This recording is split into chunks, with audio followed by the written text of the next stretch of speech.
Yo, yo, yo, yo, yo, yo, yo, yo, yo. What up, everybody? It's your man 3K the Boss, aka Mr. Two Hands Up. Fah Fah. You already know what it is, man. Welcome back once again to Reaper Gang Radio. Um, we got a very packed month in April. Two very big championship bouts. Dillian Whyte and Tyson Fury, of course, and Shakur Stevenson and Oscar Valdez going to unify. Been a couple of things said in the news over the past couple of days, shit like that. So I figured, let's go ahead and break bread. Let's talk a little bit.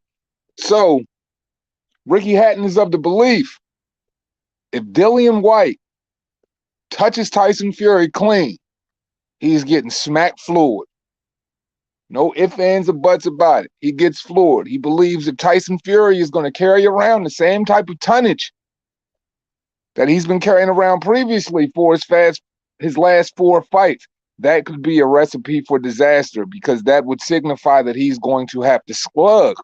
But all in the same breath, another article just recently came out, Tyson Fury saying that he feels as though he's fought Dillian Whyte twice already, referring to Derek Chisora, saying that Derek Chisora and Dillian Whyte are no different. So he's more than confident in going in this fight and feeling like he's already faced this type of opponent.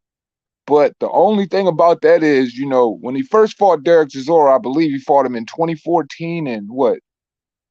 Was it 2014 and 2016, I believe? And I believe Dillian Whyte fought him in 2016 and 2018, or it was 2014 and 2018 or 2014 and 2016. Don't quote me on that. But it's somewhere around that area. But my whole thing is, what up, Boom? What's goody? You can come up if you want.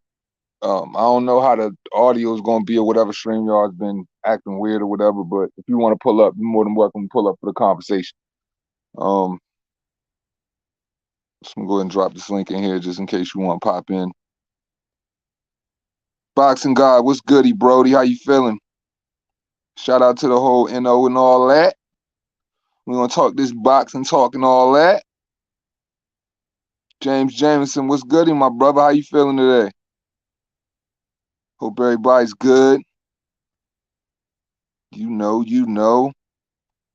So yeah, I feel like what's being said on Ricky Hatton's behalf and Tyson Fury's behalf is somewhat relevant, somewhat true. The only difference is in the situation is, you fought Derek Chisora it was a long time ago. It was a completely different Tyson Fury. And the thing about that is Dillian Whyte has gotten significantly better and has changed on a per fight basis.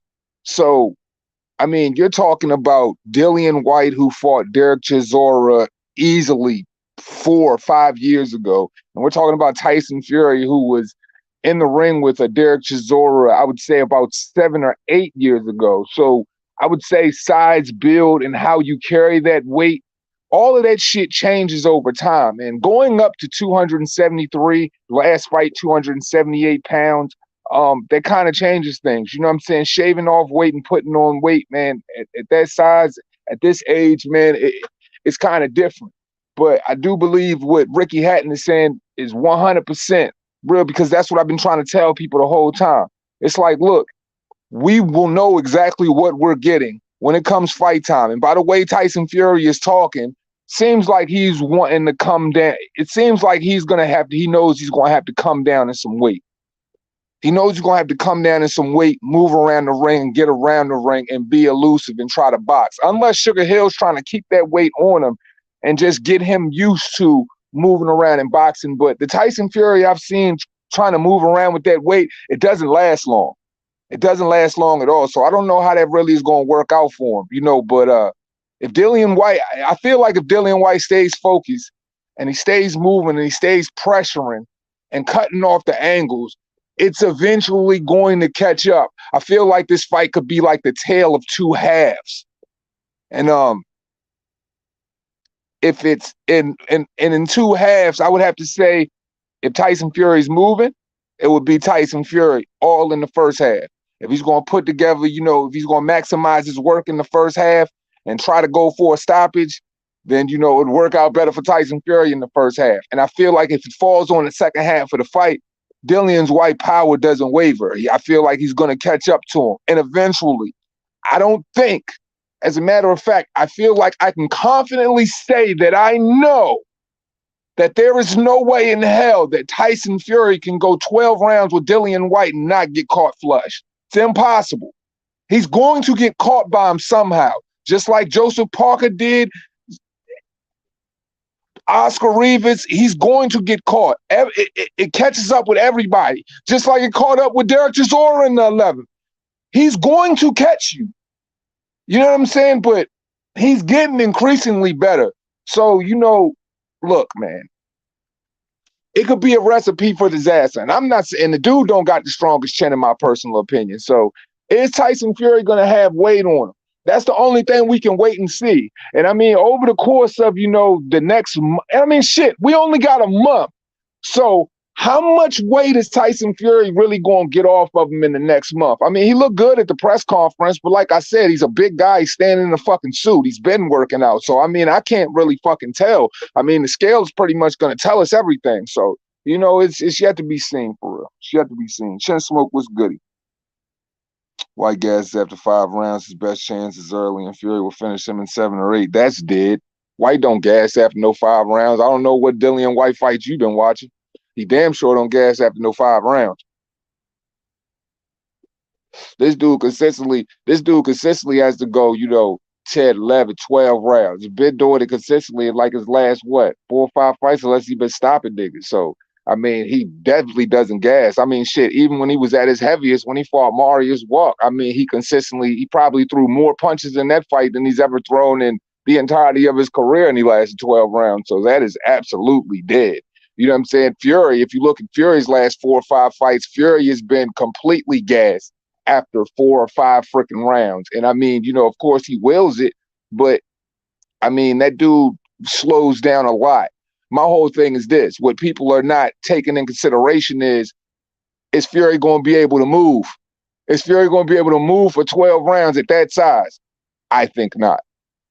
I think not. And that's when it's going to get him into trouble. And the thing about the whole situation is with Tyson Fury and Dillian Whyte is Tyson Fury don't have no power. So what does Dillian Whyte really have to worry about? High guard, keep it moving, keep pressuring them, keep them on the back foot, keep coming at him. And I mean, shit, only thing Tyson Fury can do is pop the jab and try to get out the way. So at the end of the day, like, for me, I feel like, you know what I'm saying, Tyson Fury is a 6-1 favorite in this match. And for me, good. That make it a lot better for my money.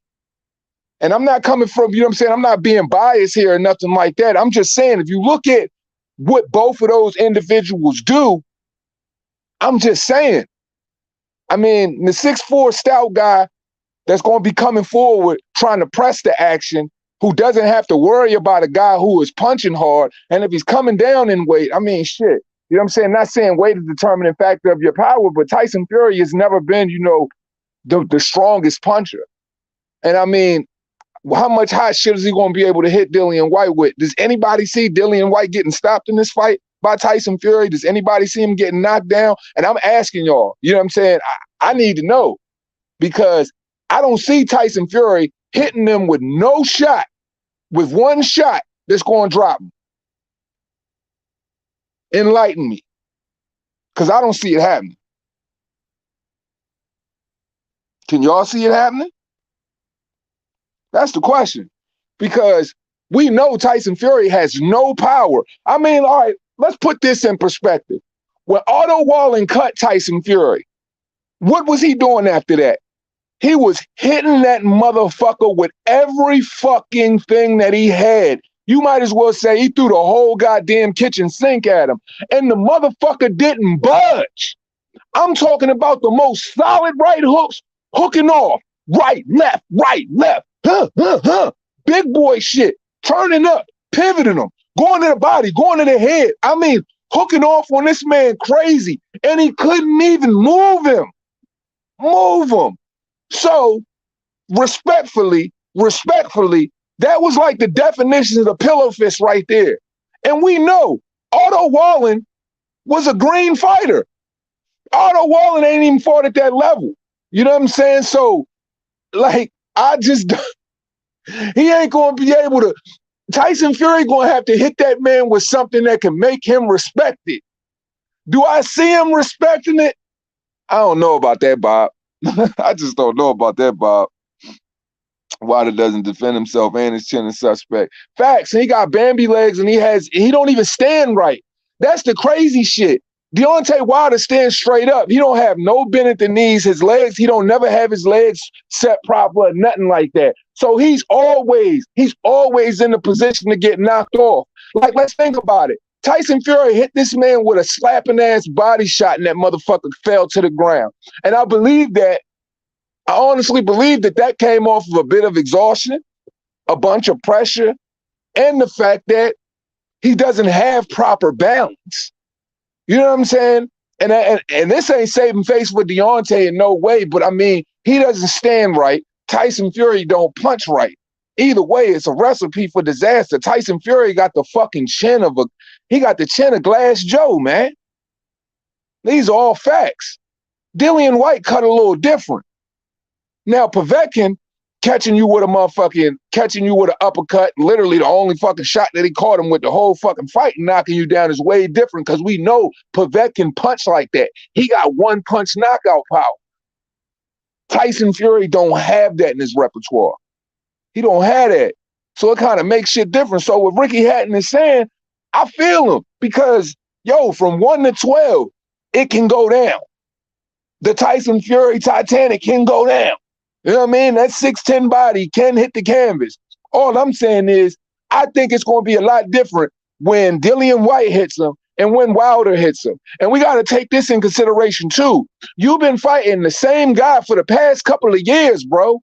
The only people that you've had the opportunity to fight in between that is Otto Wallin, Tom Schwartz, Francisco Payanetta, and Sefer Safari. So has Tyson Fury really been operating lately in the second half of Tyson Fury's career? And I say the second half because this is him coming back after being fat, doing drugs and all of that. He ain't really fought on a championship level like that. He ain't really like maximized, you know what I'm saying, as far as the top 10 heavyweight talent pool and getting in the ring with those guys. He's literally only saw, Deontay Wilder. And I mean, shit, Otto Wallin got his respect based off of a farce because they had no choice but to give him respect. If Otto Wallin would have got washed in that fight by Tyson Fury, everybody would have said exactly what they believed he was. Who the fuck is Otto Wallin? That dude is a bum. He was supposed to wash him. But the fact that Otto Wallin came out of that fight and did a lot better than what he was supposed to do, people giving him all this respect in the world. But then when we watch him fight against Dominic Breazeale, that's a fucking snooze fest. A snooze fest. Nothing impressive about that fight at all. And there's nothing impressive about Dominic Breazeale. So that would have to make me say, no triangle theory involved. All I'm saying is, look at the level of opposition and look at how they operate within it. Of course, it's going to seem like Dillian Whyte's going through a lot more, but Dillian Whyte has the second best resume in boxing. So he's facing a lot tougher opponents. So he should be facing a lot more controversy. And speaking on Tyson Fury, he should be facing a lot less. And I've never seen a Tyson Fury that hasn't gotten hit before. Like, let's keep in perspective that a guy that weighed 210 pounds going into a heavyweight fight who didn't even stand at 6'2", knocked him flat on his ass in the second round, a cruiserweight.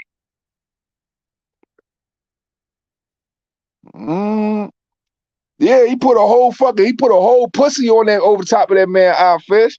No lie, all facts. 6 years ago, Michael and drugged up Stinker. That's what I'm saying. It's like people be forgetting, like, when Tyson Fury fought Derek Chisora, how young was that dude? He was in his mid-20s, bro. In his mid-20s. This man ain't in his mid-20s no more, man. And look, man, if honestly, depending on how much weight he try to lose to try to move around the ring, that shit could hurt him more than it could help him, bro. It could hurt him more than it could help him because it all boils down to how your body feel on that night and adjusting to that weight, because it takes the body a minute to adjust to some weight in any change. Wow, what's this goofball saying? Laugh my ass off. He fought Vlad to unify in Germany in front of 55,000 fans. What does that have to do with anything? What does that have to do with anything? And I'm gonna ask you again: was those Vladimir Klitschko fans or were those Tyson Fury fans? Because Tyson Fury can't move no tickets in the United States, and he damn sure can't move no tickets in the U.S. And you want to know the funny thing about their whole shit? Frank Warren and Bob Arum have the audacity to sit up there and say, "Well, the fight is already basically sold out, and it feels great to know that we did that off of the back of one guy." No, you didn't. No, you didn't. Dillian Whyte sold that fight. Dillian Whyte's always been a bigger fighter than Tyson Fury. It's proof in the numbers. It's proof in the numbers. Dillian Whyte has always sold out motherfucking the O2. Dillian Whyte's always been a big figure wherever he's at over in the UK. Dillian Whyte has been headlining his own shows for years. For years. Tyson Fury came over this motherfucker. He did 9,000 tickets his first show and did 3,000 the second time. Them boys couldn't even pack out the Staples Center. That's an arena of 20,000. The fuck out of here. Niggas acting like Tyson Fury ain't no draw. He said Dillian Whyte hasn't beaten a single top 10. What type of crack is this fucking crony smoking? Dillian Whyte hasn't beat a single top 10? He hasn't beat a single top 10? He's beat over 4 or 5 top 10s in the last 2 years. What the fuck are you talking about? Are you smoking crack? Clearly you smoking crack and don't watch no goddamn boxing. I ain't entertaining this goofball. I ain't entertaining this goofy. Derek Chisora was undefeated. Whyte had 50-50 wars with an old Chisora. Whyte fought Chisora how long ago? How long ago? And didn't that same Derek Chisora just take Joseph Parker through the ring or win? When? He pretty much basically beat Derek Chisora. He basically beat Joseph Parker, former WBA world fucking champion, in the first time they fought. And that nigga was giving Alexander Usyk hell when he fought him. So old Chisora? It's funny. That's funny. This dude's a casual. Clearly a casual. A clown. You more than welcome to pull up if you want to pull up. You more than welcome to pull up if you want to pull up, not body the shit out you real quick. Real quick. Real quick. I want to hit this dude said Derek Chisora, he said Dillian Whyte ain't fought no top 10. Jesus Christ. Dude got the second best resume in the heavyweight division behind Anthony Joshua. He ain't fought no top 10. Joseph Parker's a top 10 and a former world champion. Oscar Rivas is a top 10 right now. What are you talking about? He just fought Alexander Povetkin twice, former world champion and top 10. What are we talking about? Robert Helenius, top 10. Just body Adam Konoski.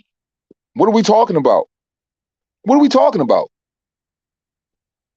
Or is cocaine a hell of a drug? Cocaine's got to be a hell of a drug. That's a fact. It's in London and shit going to sell out. And here's the crazy thing, bro. And how did everybody feel about there being no British judges? Like, I don't know. I guess there's this campaign where, based on the Josh Taylor versus Jack Catterall event, they not having British judges based on what happened at that event. But what does British judges have anything to do with the Jack Catterall versus Josh Taylor event? Or are you not having any British judges and you bringing in judges from out of town because you pretty much, Tyson Fury realistically ain't representing the UK in this fight. It's almost like he representing America for real because there's American interest staked into his success, right or wrong.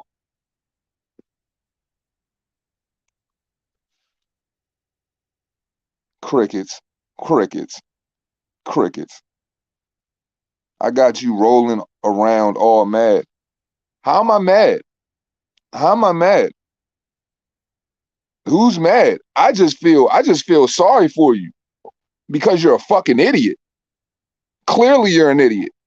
You one of them dudes that like to talk, that think you getting a rise out of an individual, but nobody cares. People is just like, yo, let this nigga suffer in his own stupidity. We just give you more than enough room to hang yourself. Trust me, there is more than enough room in the noose. Just go ahead and jump right in that motherfucker, because clearly you comfortable with it. I mean, I'm not going to stop you. I'm not going to stop you. He's definitely fighting as a foreign fighter. Like I said, there's too much American interest invested into that dude. So that's why they don't want no British judges, because come on now, who's more loved over on that side of the street? If Tyson Fury and Dillian Whyte was walking down the same street, I promise you Dillian Whyte gonna get rushed way harder. If they in the UK, if they in London, wherever they at, I promise you Dillian Whyte gonna get rushed way harder. Man, motherfuckers love Dillian Whyte, man. From the West side, the West ain't really too familiar unless they hardcores, but for real, if you on the Eastern Hemisphere, you ain't got nothing but love for Dillian Whyte, because he represent what boxing really about. Facing the best motherfuckers in front of you and not taking no goddamn days off and not ducking shit. Unlike Tyson Fury, who has never faced a mandatory until now, who didn't even want to fight him, who was willing to Riddick Bowe his belts and throw them shits in the trash and never had any interest in fighting motherfucking Dillian Whyte. And he's already talking about retiring after this fight. How did this guy go from saying he wanted to fight Usyk, saying Usyk was bullshitting, when really Tyson Fury was bullshitting, flip-flopping as usual, and now all of a sudden saying he would body Anthony Joshua, his whole plan is to fight Usyk, Joshua, and Dillian Whyte. Now all of a sudden this man talking about retiring after Dillian Whyte. You want to know why he talking about retiring? Because he know he going up in this shit, and shit is going to get hella real.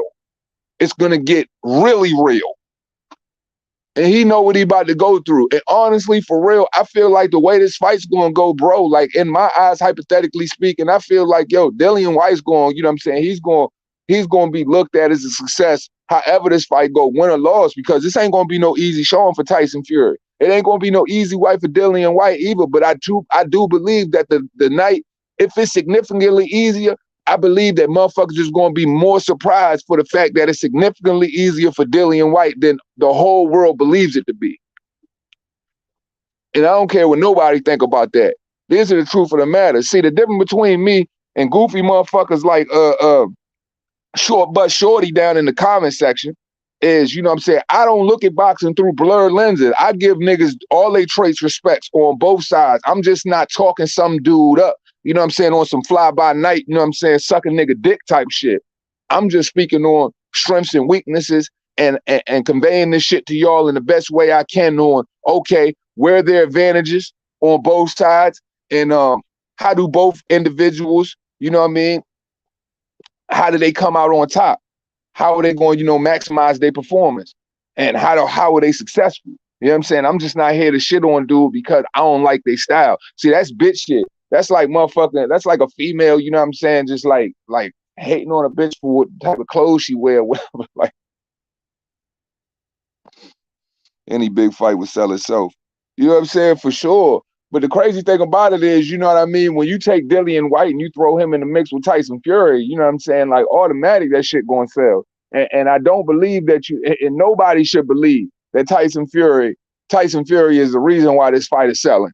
Nobody. If any, and the reason I say that is, you just got to look at the numbers, bro, and just go off stats and facts, man.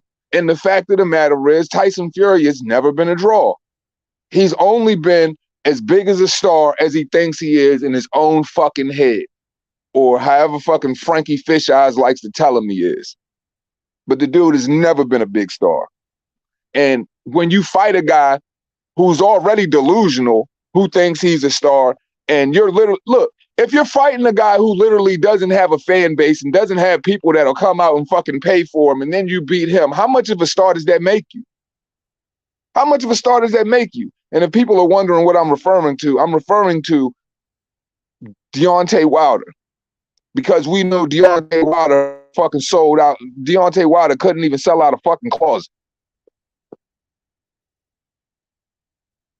So if you beat a guy who doesn't have a fucking fan base, how much of a star and how much star power does that truly give you to where you can rest your hat on saying like you're this big star? I mean, like the Vladimir Klitschko fight was so much of a fucking snooze fest that, I mean, shit, his stock really didn't increase from that. I mean, yeah, we give him his respect for coming out with the win, but I feel like, you know, kind of like Vladimir kind of boxed with fucking one hand tied behind his back. And that's not taking nothing away from Tyson Fury. That's just my personal opinion. Dillian Whyte isn't a star in the States. That's the truth. What does this dude is clearly retarded, because what does the States have anything to do with it? They're fighting in the UK, you fucking moron. I'm saying that Deontay Wilder isn't a star in the States. So if Tyson Fury was never a star in the UK and you signed to an American promotional outfit, Top Rank, who has the biggest sports machine behind them, and ESPN, and you can't even fucking sell out a fucking arena with the three of you in all three of your freaking fights, what does that say about your so-called stardom? You ain't got shit. It's like inheriting a cardboard fucking box and calling that shit a mansion. The fuck? Yeah, man, I just grabbed this cardboard box for free $99. You know what I'm saying? Shit is hilarious. You don't have to be a star in the States to sell fights. Plus, they fighting in the UK, bro. That's what I'm saying, bro. This dude's an idiot. I don't know why this guy keeps saying I'm hella mad. Like, he don't know what hella mad look like, bro. There's nothing on the internet that can make me hella mad. Like, you're literally like just a font coming through on the screen. Like, you're here. I'm not coming to where you are. Like, what you doing don't even matter to me for real. But since you down there, I will just go ahead and use it for content. I mean, why not? Carrying Safari like a baby always cracked me up. Couldn't even sell 5,000 tickets. What a bum. Like, nah, I'm not really screaming. It's kind of what I do every day. Like every day. Like every live. Like all of the time. I mean, shit, I was screaming in my last video that I made on Vladimir Klitschko. I mean, was I mad then too? Oh, I guess you wouldn't know that, would you? You know, but let people tell it.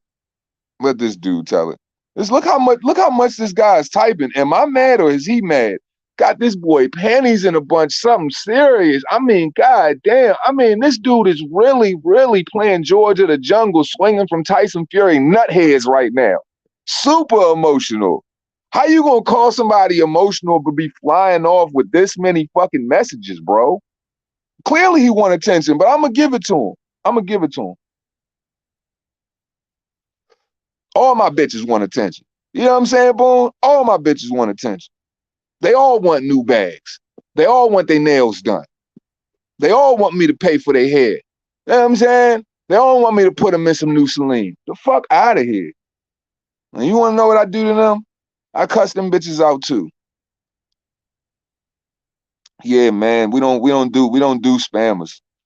We don't do spammers. Wizard Sleeve thought the fight wasn't going to sell out. That's crazy. That's crazy. That's crazy. That's crazy coming from.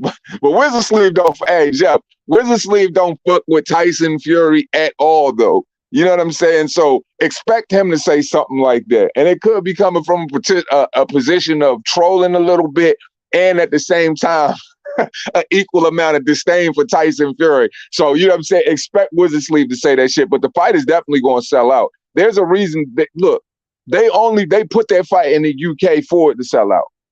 For real. Tyson Fury, you know what I'm saying? Tyson Fury needed that UK push when it comes to this fight, because you need to put this fight somewhere where the hardcore fans is going to be, and where, you know what I'm saying, where Dillian Whyte fan base is really going. Look, Dillian Whyte fan base would come to America ASAP. Like, even if they did the fight over here, it would be enough traveling Brits to where I think it would sell out. It would definitely sell out in America too. But on the safer note, they definitely gonna put that shit. They definitely putting that shit in the UK. No cap. No cap.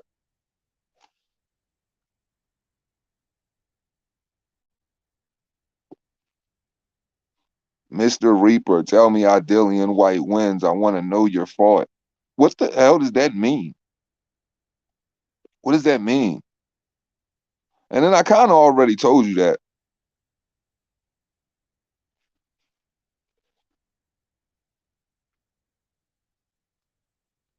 This is goofy, man. So at the end of the day, for me, Toby, what's goody? Lisa Bales, what's goody? Fish, what's goody? Jeff, what's goody? Joe Boxer, what's goody? At the end of the day, like I said, I don't know. I don't know how Tyson Fury, if Tyson Fury is really going to move with a triangle theory, though, and think that, Derek Chisora and Dillian Whyte are going to be coming from the same place in this fight, they definitely not. Like, you can see the significant changes in with him being with Xavier Miller. That's his name, right? Xavier Miller? You can see the significant changes he's made with that team already.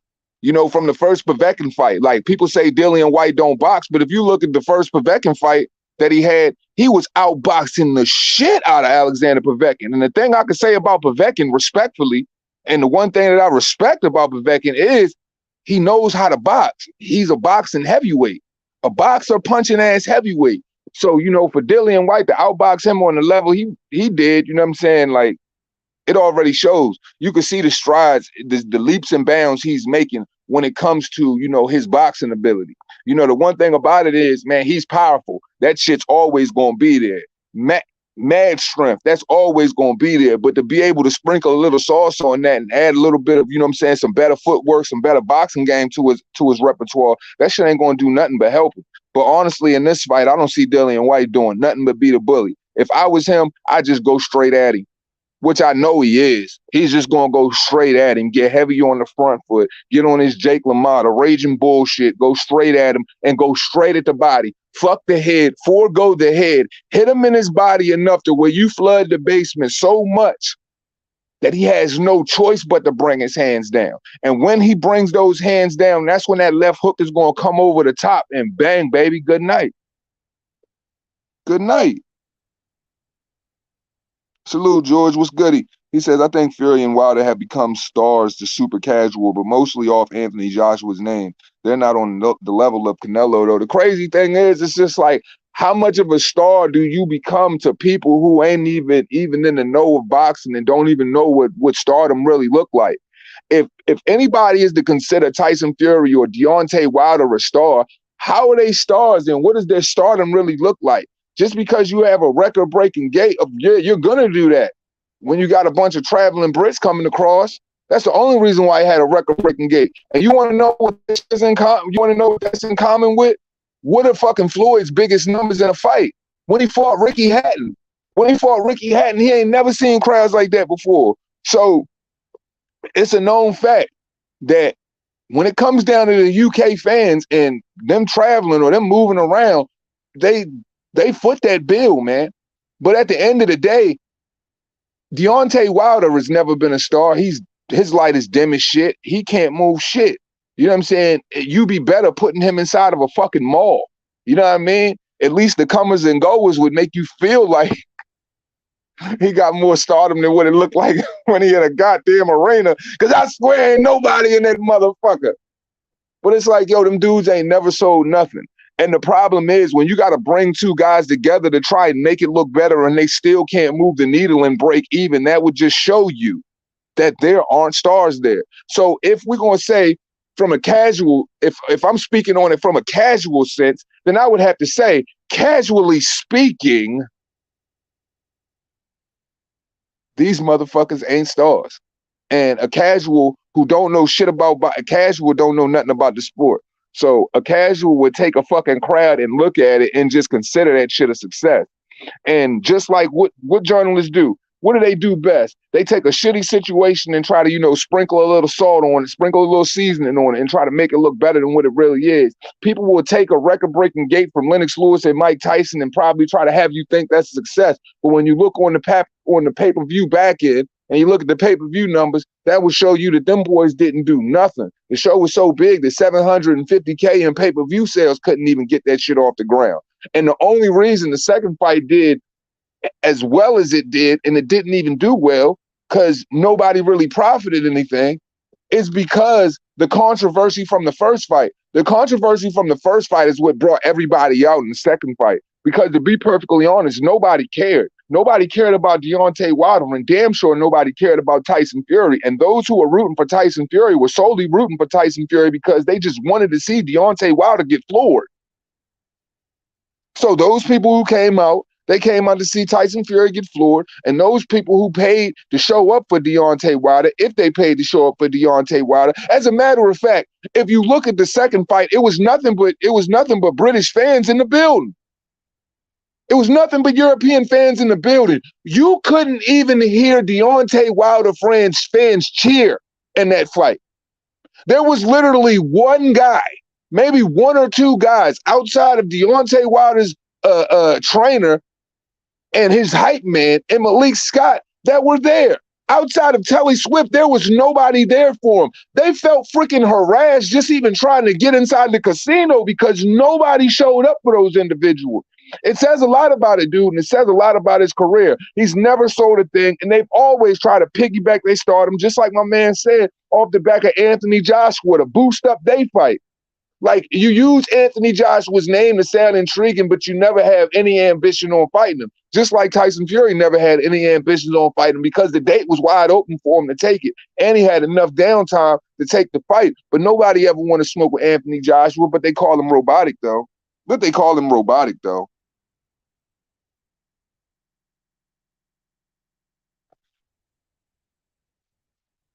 Mark, what's goody? Whitefield's cheated, 20% mad. He's in pure rage.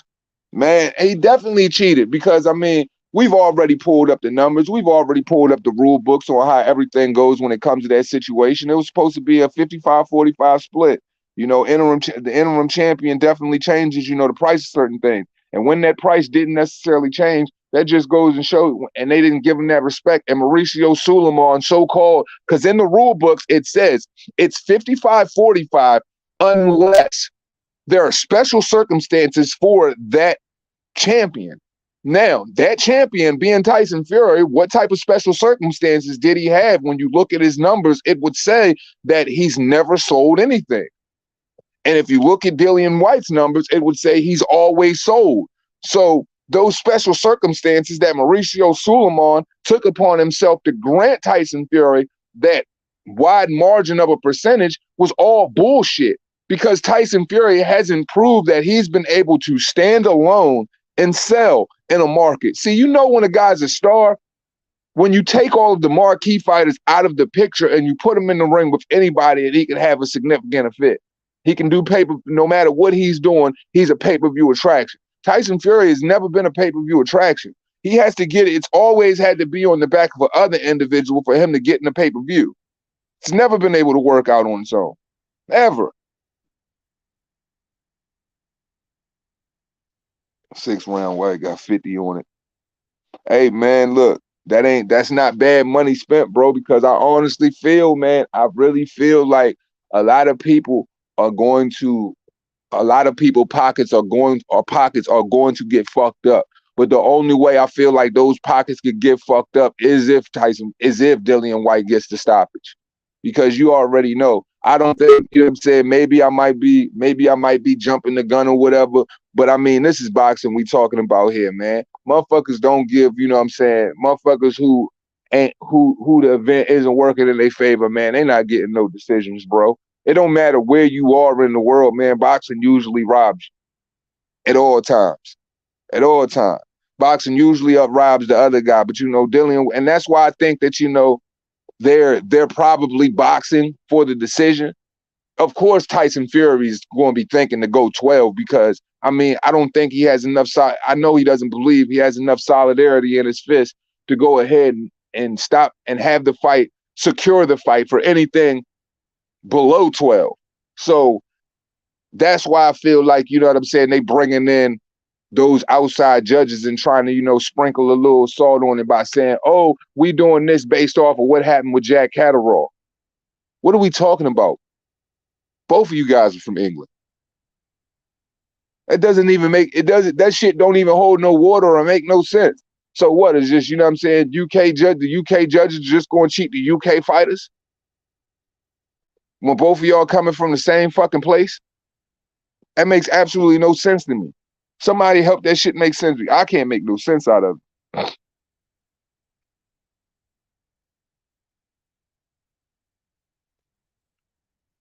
Steel Mill Boxing, what's goody?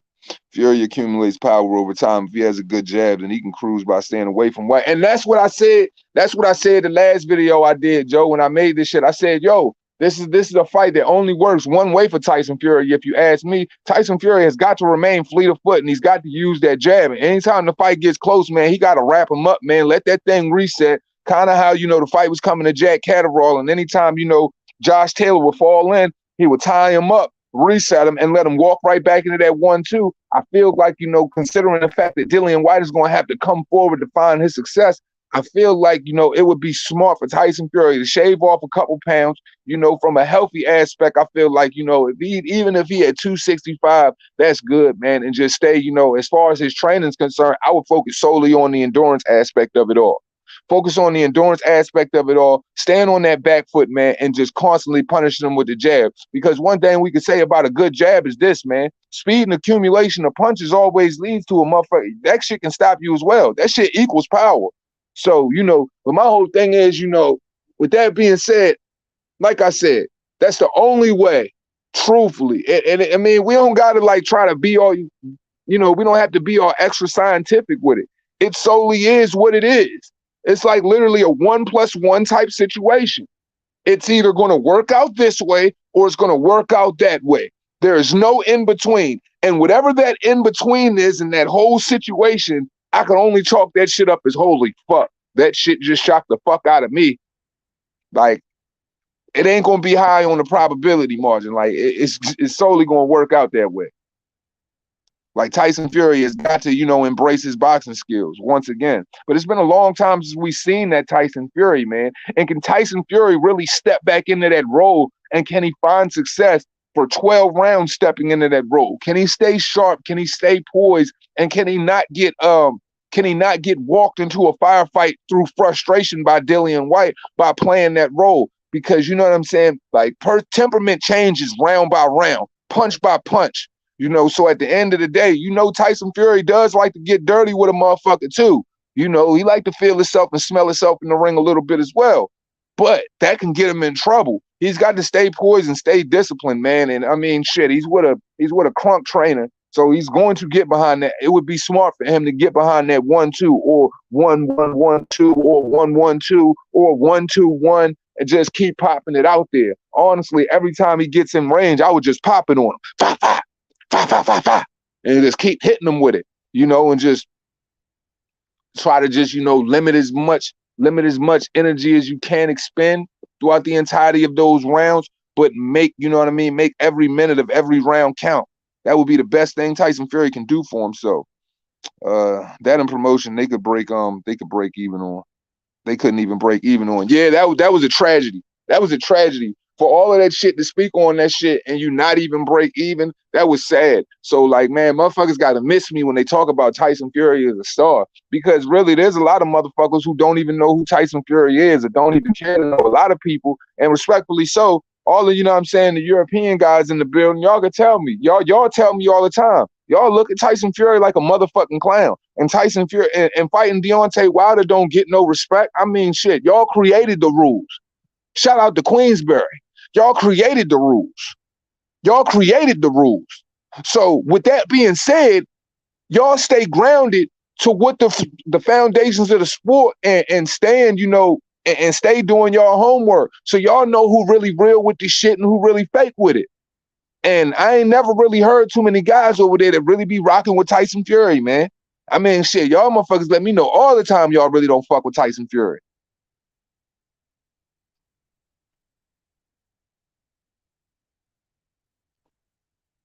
Fury could use the jab, but he could walk forward now. That's dead. That's dead. He can't use the jab and walk forward.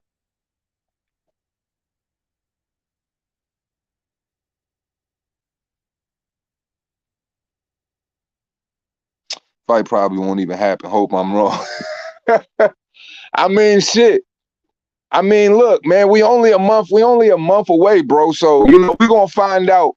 We're gonna find out a month from now. But seriously though, y'all don't think he gonna take you what Wiz, you don't think he gonna take the fight at all? For real? How many of y'all realistically think Tyson Fury is gonna take this fight? How many of y'all realistically think that this fight is gonna take place in Wimbledon? because it's already set in stone. It's for Wembley, April 23rd. It's supposed to go down. I ain't sprinkled no additional salt on the matter because I'm leaving it for what it is. And until that changes, I'm of the belief that both of these individuals are going to fight. See, this is the reason why I think the fight is going to take place.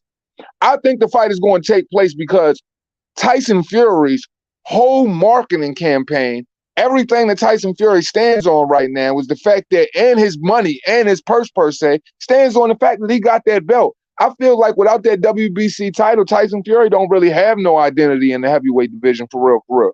Unless he's still running around with that whole, that phony lineal shit. Because we know he's not lineal. So at the end of the day, like, I don't think Tyson Fury really can afford to throw away that belt like that. And I mean, we know how it works when it comes to the mandatory. If you don't, you back out that fight, you lose your title. And I don't know, you know what I'm saying? But we've known Tyson Fury ain't afraid to pull out. I will say that too, but I don't know, man. Will Tyson Fury pull out on the 11th hour? I don't know. I kind of think it's going to go down, though. You know what I'm saying? Tyson Fury talking a lot of weird shit, though, too, man.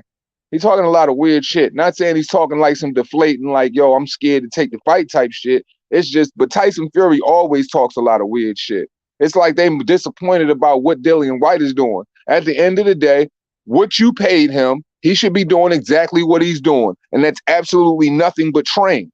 So you shouldn't expect to get any more or any less.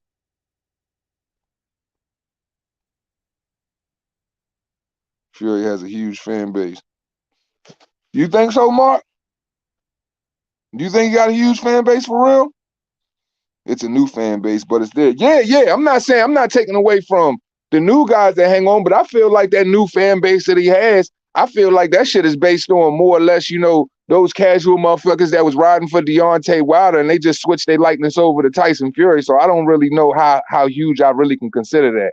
I really don't think Tyson Fury fan base is that huge. Until his numbers show me differently, I really can't speak towards that. But like I said, you over there, you know what I mean? So your opinion, is going to differentiate from mine. But I solely base it off the numbers and what he's done in his recent history. And it just don't show me that there's too much of a fan base is there. But they definitely came out. But like I said, when it came to the Deontay Wilder fight, I feel like he sold that shit. No question. No question. That was all on the back of Tyson Fury. That shit had nothing to do with Deontay Wilder. So in that regard, I can agree with you there. For sure.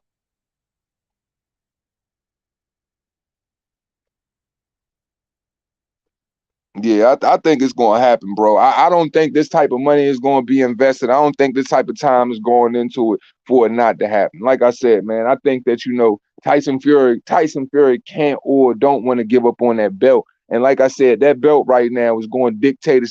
Whoever's got that belt after this fight, they got a really, really significantly large purse waiting for him in the wings. And honestly, if Dillian Whyte gets a hold of it, man, he's got a chance of having an extremely bright future ahead of him. Not only finally becoming, WBC world champion and a world champion within his own right, but I mean, he's just going to be waiting in the wings for undisputed, bro.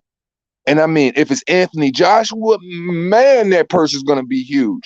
But if it's Alexander Usyk, that's a huge motherfucking more than respectful dust up. And I mean, shit, it's an undisputed heavyweight title match that hasn't happened in years. Alexander Usyk, he got a lot of respect. I mean, even though we know there's a conflict going on the eastern part of the world right now, but he's still the unified world champion, regardless of whoever's in that ring, man. It's a significantly big purse at the end of the rainbow, and all of the marbles will be on the table. So at the end of the day, man, whoever wins this fight, man, I mean, shit, it's a lot of M's. It's a lot of M's on the back end.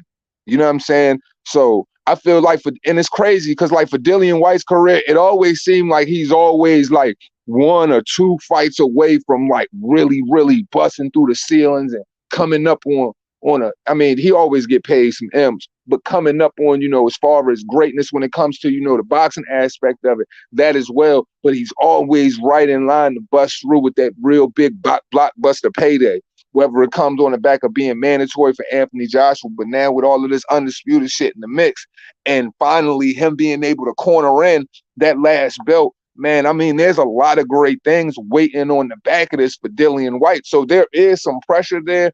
But with that pressure, it's like, man, for me, mentally speaking, I would be hanging my hat on the direction of, oh, I got to succeed. Nothing standing in my way. I don't give a fuck if it was Tyson Fury. I don't care if it was goddamn Andre the Giant, whoever the hell shit. I don't care if it was fucking Super Go-Getter from Dragon Ball Z.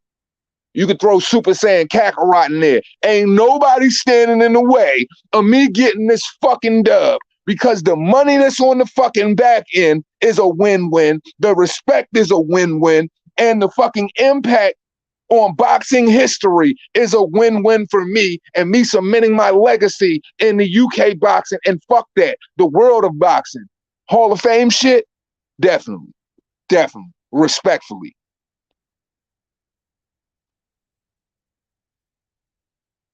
The vast majority in the UK can't suffer fury. I'm telling you. I hear that shit too much, man. No cap. Lisa, I ain't paying that shit no mind at all. No mind. A little Fury fan base are people who don't want to buy pay-per-views. So he got what you saying, Joe? You saying he got that fire stick fan base? He got that crack streams fan base. Yo, the funny part about that shit is, yo, when you want to go watch it, you know what I'm saying? When you want to go watch your Ahoy matey fights, if y'all know what I'm talking about, if you're picking up what I'm putting down, that shit is called crack streams. That shit is hilarious. Fucking trolls, man. This shit is fucking funny as fuck. Furious people like to stream 100%. Oh, they fire sticking everything over there, y'all. They fire sticking everything. Let me find out. Let me find out. Not today, Putin. Oh, man. Fury got the EDL. What's the EDL, Mark?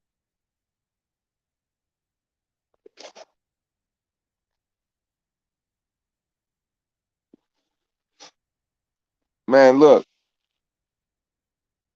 What if he go in that joint? What if the fight, what as soon as the bell ring, second round they come out and Whyte just cracked that motherfucker with a left hook and he go all the way asleep? What is going to be the response to the boxing world if that happens? What if he catch him on some USS Cunningham shit, rock him with a left hook, put that motherfucker all the way to sleep. He can't gather his bearings, can't get up, and the fight is over. What the fuck does the whole boxing world have to say about Dillian Whyte then? Was it a lucky punch? Was it fixed? Or is he going to be given his respect? That's what I want to know. And it don't necessarily have to be the second round we talking about here. It could be the third, the fourth, the fifth. But I'm saying, what is the boxing world going to say? Was the fix in? Who paid him? Eddie Hearn, it's your goddamn fault. And it ain't even the Eddie Hearn goddamn event. Is the world going to go absolutely batshit crazy? Or are they going to give this man his respect? Because the one thing that really infuriates me more than anything, and I'm going to be straight up with y'all, that Dillian Whyte gets no fucking respect no matter what he does, no matter who he stops, no matter his disadvantages, no matter how he goes in the ring, no matter how he wills himself to a victory, no matter how many times he hits the canvas, comes back, gets back up, and gets the fucking win, whether it's in the later rounds, whether he wins by unanimous decision or whatever. This dude cannot, man, bro, if there was a fucking price on respect, I don't care how low or how high, it's like that motherfucker can't get an ounce of it. Why is that? Why doesn't anybody respect this dude? But at the end of the day, we got a bunch of cornball fighters out here that have huge, I'm talking about gaping CC Rider size fucking holes in their boxing resume. And if don't nobody know what a CC Rider is, that's the cock carousel. I'm talking about huge CC Rider type holes in their resume. And this dude gets treated like he is the sticky brown shit at the bottom of the fucking barrel. Somebody help me how does this shit even make sense? That's what pisses me off more than anything. So if this comes off as any form of bias and me wanting to see Dillian Whyte win, how many times can you see a dude get fucked over? Or how many times can you see a dude get disrespected no matter how high he climbs? And like, yo, you want to see a motherfucker win. I thought in this world, like, usually the saying is, you know what I'm saying, motherfuckers got love for the underdogs, man. We're no matter where we live in this world, unless you're a small fucking percentage of this 1% of oligarchy, man, normally most human beings have a significantly large respect for the underdog. So I'm trying to figure out, why is that falling short in the boxing world when we usually cheer for the underdogs, or when the guy who has the fucking odds that are completely against him and they don't fall in his favor and he happens to win, we usually cheer that guy on. But it seems like no matter what Dillian Whyte does, it's like, that dude. They just treat him just like he's any other fucking dude. This dude has literally had to crawl and scrap for everything. It's like that fucking homeless guy who's literally eating canned goods on the fucking corner, and he's literally got his fucking plastic spoon and he's scraping the inside of it, trying to get whatever fucking lung, ass, intestine, fucking ear meat he can get out of the fucking can. And like, yo, he been scrapping like that in the boxing world. And dude can't fucking buy a fucking vowel worth of respect. He can't buy respect. I don't understand it. Because I thought in boxing, like, yo, these are the motherfuckers we root for. Now in this world, it's like, yo, we play them off and we treat them like nothing. It's like, bro, it's getting to the point of where, like, for me, I feel like Dillian Whyte has fought so hard and jocked so hard for his respect that I feel like there should be an element of like, yo, there should be a large percentage of the boxing world that's like screaming and it's echoing in any fucking chamber. Like, just like, yo, what more can this dude do? Like, how is everybody else seen, but he is not? It makes no sense to me.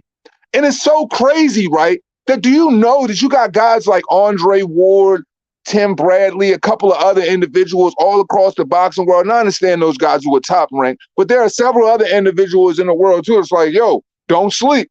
The guy who's over in South America right now tripping off ayahuasca, you know, that guy's still a fucking top 3 heavyweight in the world. Are you smoking fucking dum-dum rocks? What about Dillian Whyte? Have we not forgot? And in a lot of the rankings, he's highly disrespected. Like, bro, put this in perspective, right? Now, correct me if I'm wrong, if this has something to do with the fact of I think it has something to do with the upcoming match. But what I was about to say was, I was like, shit, even in the WBA, the world's oldest, they don't even got Dillian Whyte ranked. But I think that has something to do with their upcoming title fight. So I'm gonna just go ahead and stick that one back in my pocket. But shout out to George with the super chat. He says, just in case you get demonetized again for the CC Rider.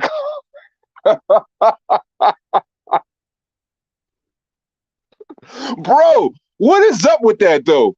George, like, seriously, what is up with that? It seems like the internet harps about men and misogyny, but really all I see is like one big freaking social media network of nothing but misandry. It seems like women, and this is no disrespect to the queens out there, but it's a large community of women that say men aren't shit, talk about us in every freaking way. But if you say anything slightly about a woman or talking about, you know, the opposing sex being a male figure, them motherfuckers just shoot you down quick.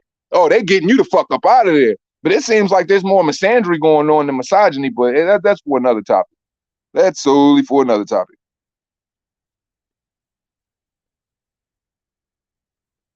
Boxing fucks the underdogs over. Shake my head. Josh ain't win. Josh couldn't win for shit. Yo, shout out to Trey Smith. And yo, he was the biggest, bro. Like, literally, like, Anthony Joshua was literally on his fucking campaign until Andy Ruiz train slowed him down for real. Anthony Joshua was really making a campaign to where he legitimately could say, like, yo, that at that time, he was bigger than Canelo. And the Madison Square Garden event proved it. because Andy Ruiz was nothing but a fucking fill-in.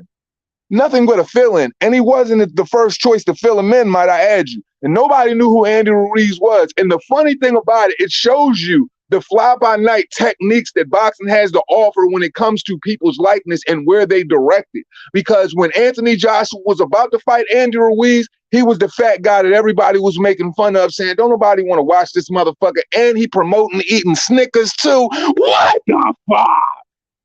This dude is literally fighting a fat guy that's got nothing but Michelin tire rolls all down the side of him like the Michelin tire fucking man. And he's literally got the audacity to motherfucking promote goddamn Snickers while he's got a fucking fight upcoming. Like, this can't be. If this shit ain't is this a parody? Is this a joke? Or are we living in a fucking parallel universe or some shit like that? Hands up if we living in a parallel universe, might I add you. Because that shit was a joke to most motherfuckers. And a lot of people just didn't understand or know anything about Andy Ruiz, you know, because he was on the outs, because Top Rank didn't give two fucks after, you know, the whole Joseph Parker run. And, you know, I mean, he only had one fight with Alexander Dimitriko before the Anthony Joshua fight. But how could anybody deny his skill? That's how I know motherfuckers who be tuning in, they only locking in for the events that actually mean something in a sense of when it's popular in from a casual standpoint, because Andy Ruiz always had hands, always let them bitches fly. And arguably, if that shit was in anywhere but New Zealand, he would have won that fight. I mean, you could swing that fight either way. I would have been more than happy if it would have just been a draw and motherfuckers just walked away with it like that.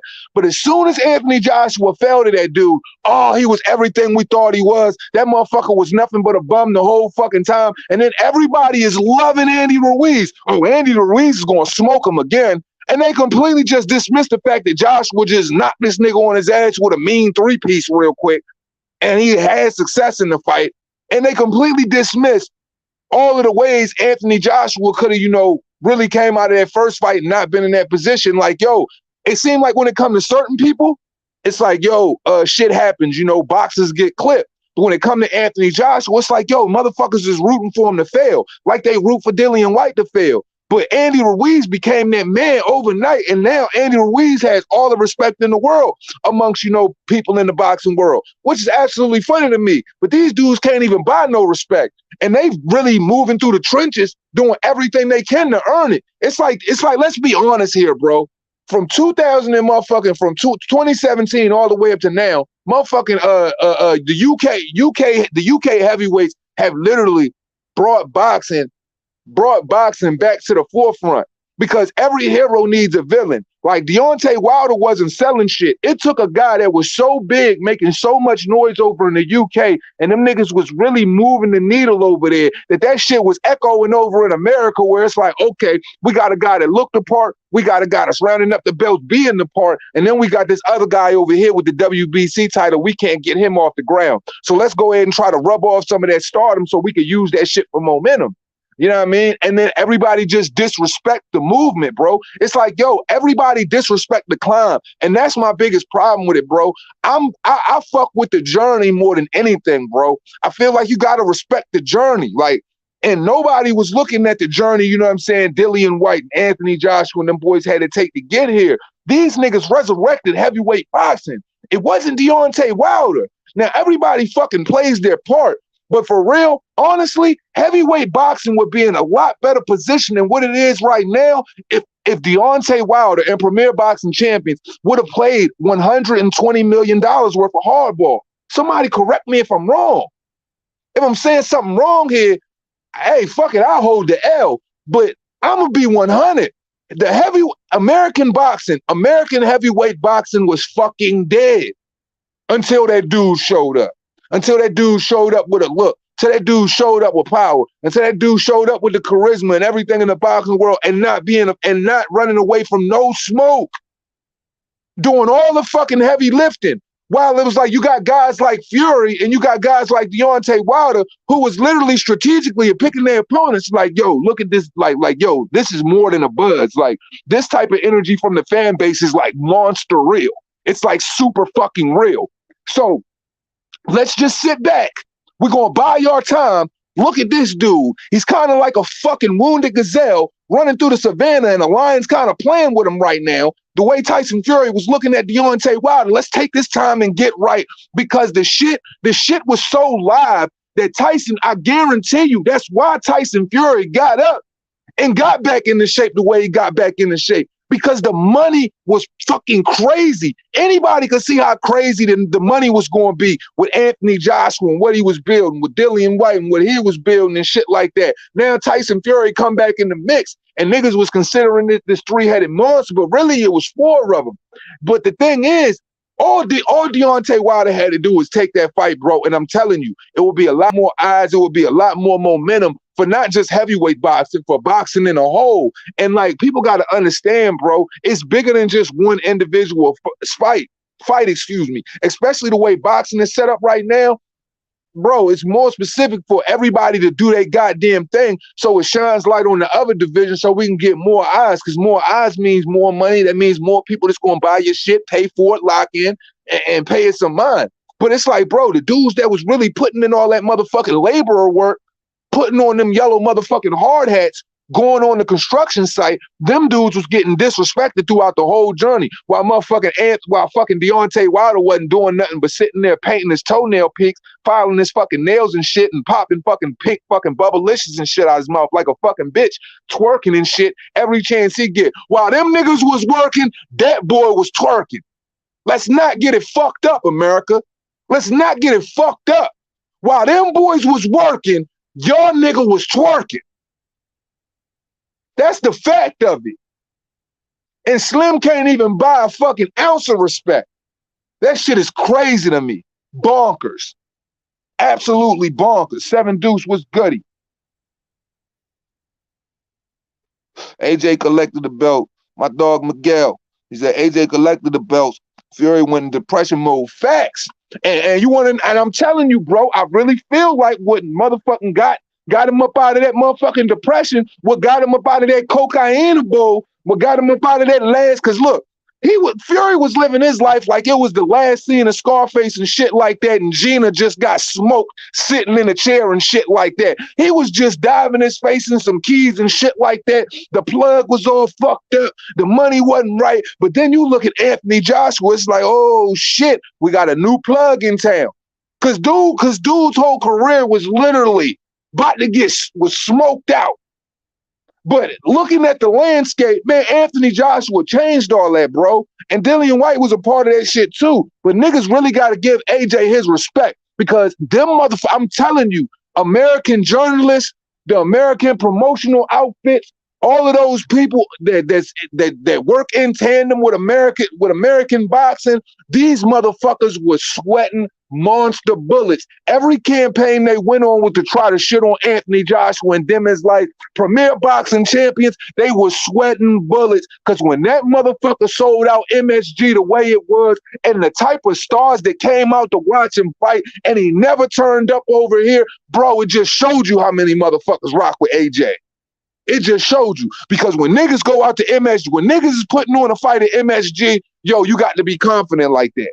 You got to be confident in knowing what you're going to go out there and do, because a promoter looks at a venue and they size up all of this shit, the location and everything, to try to take in like, okay, how many people are realistically going to come out here and pay for this? What's our pay-per-view? You know what I'm saying? What are we estimating our pay-per-views to look at on marketing campaign, all of that? How much can we really put behind this shit and not end up in the red? Like, yo, with Anthony Joshua, bro, you ain't had to blink at none of that shit. After that motherfucker came and did what he did in MSG, bro, you knew that shit was live. Then this motherfucker, then right after that, he goes over to Daria, or what they call it, Daria, something like that, over in Saudi, put 14K guys in the middle motherfucking East, into the stands for the rematch.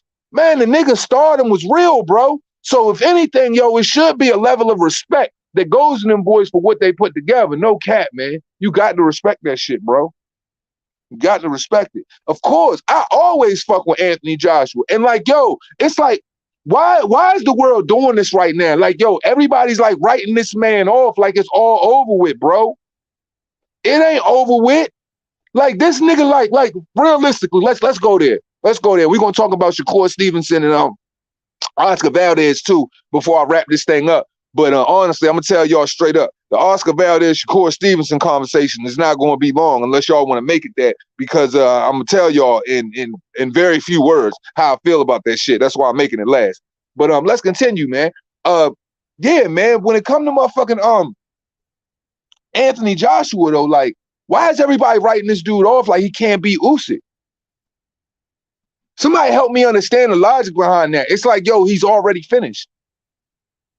Nobody knows what this man is doing right now. Nobody knows what type of work he's putting in right now, or the type of mindset who is his trainer?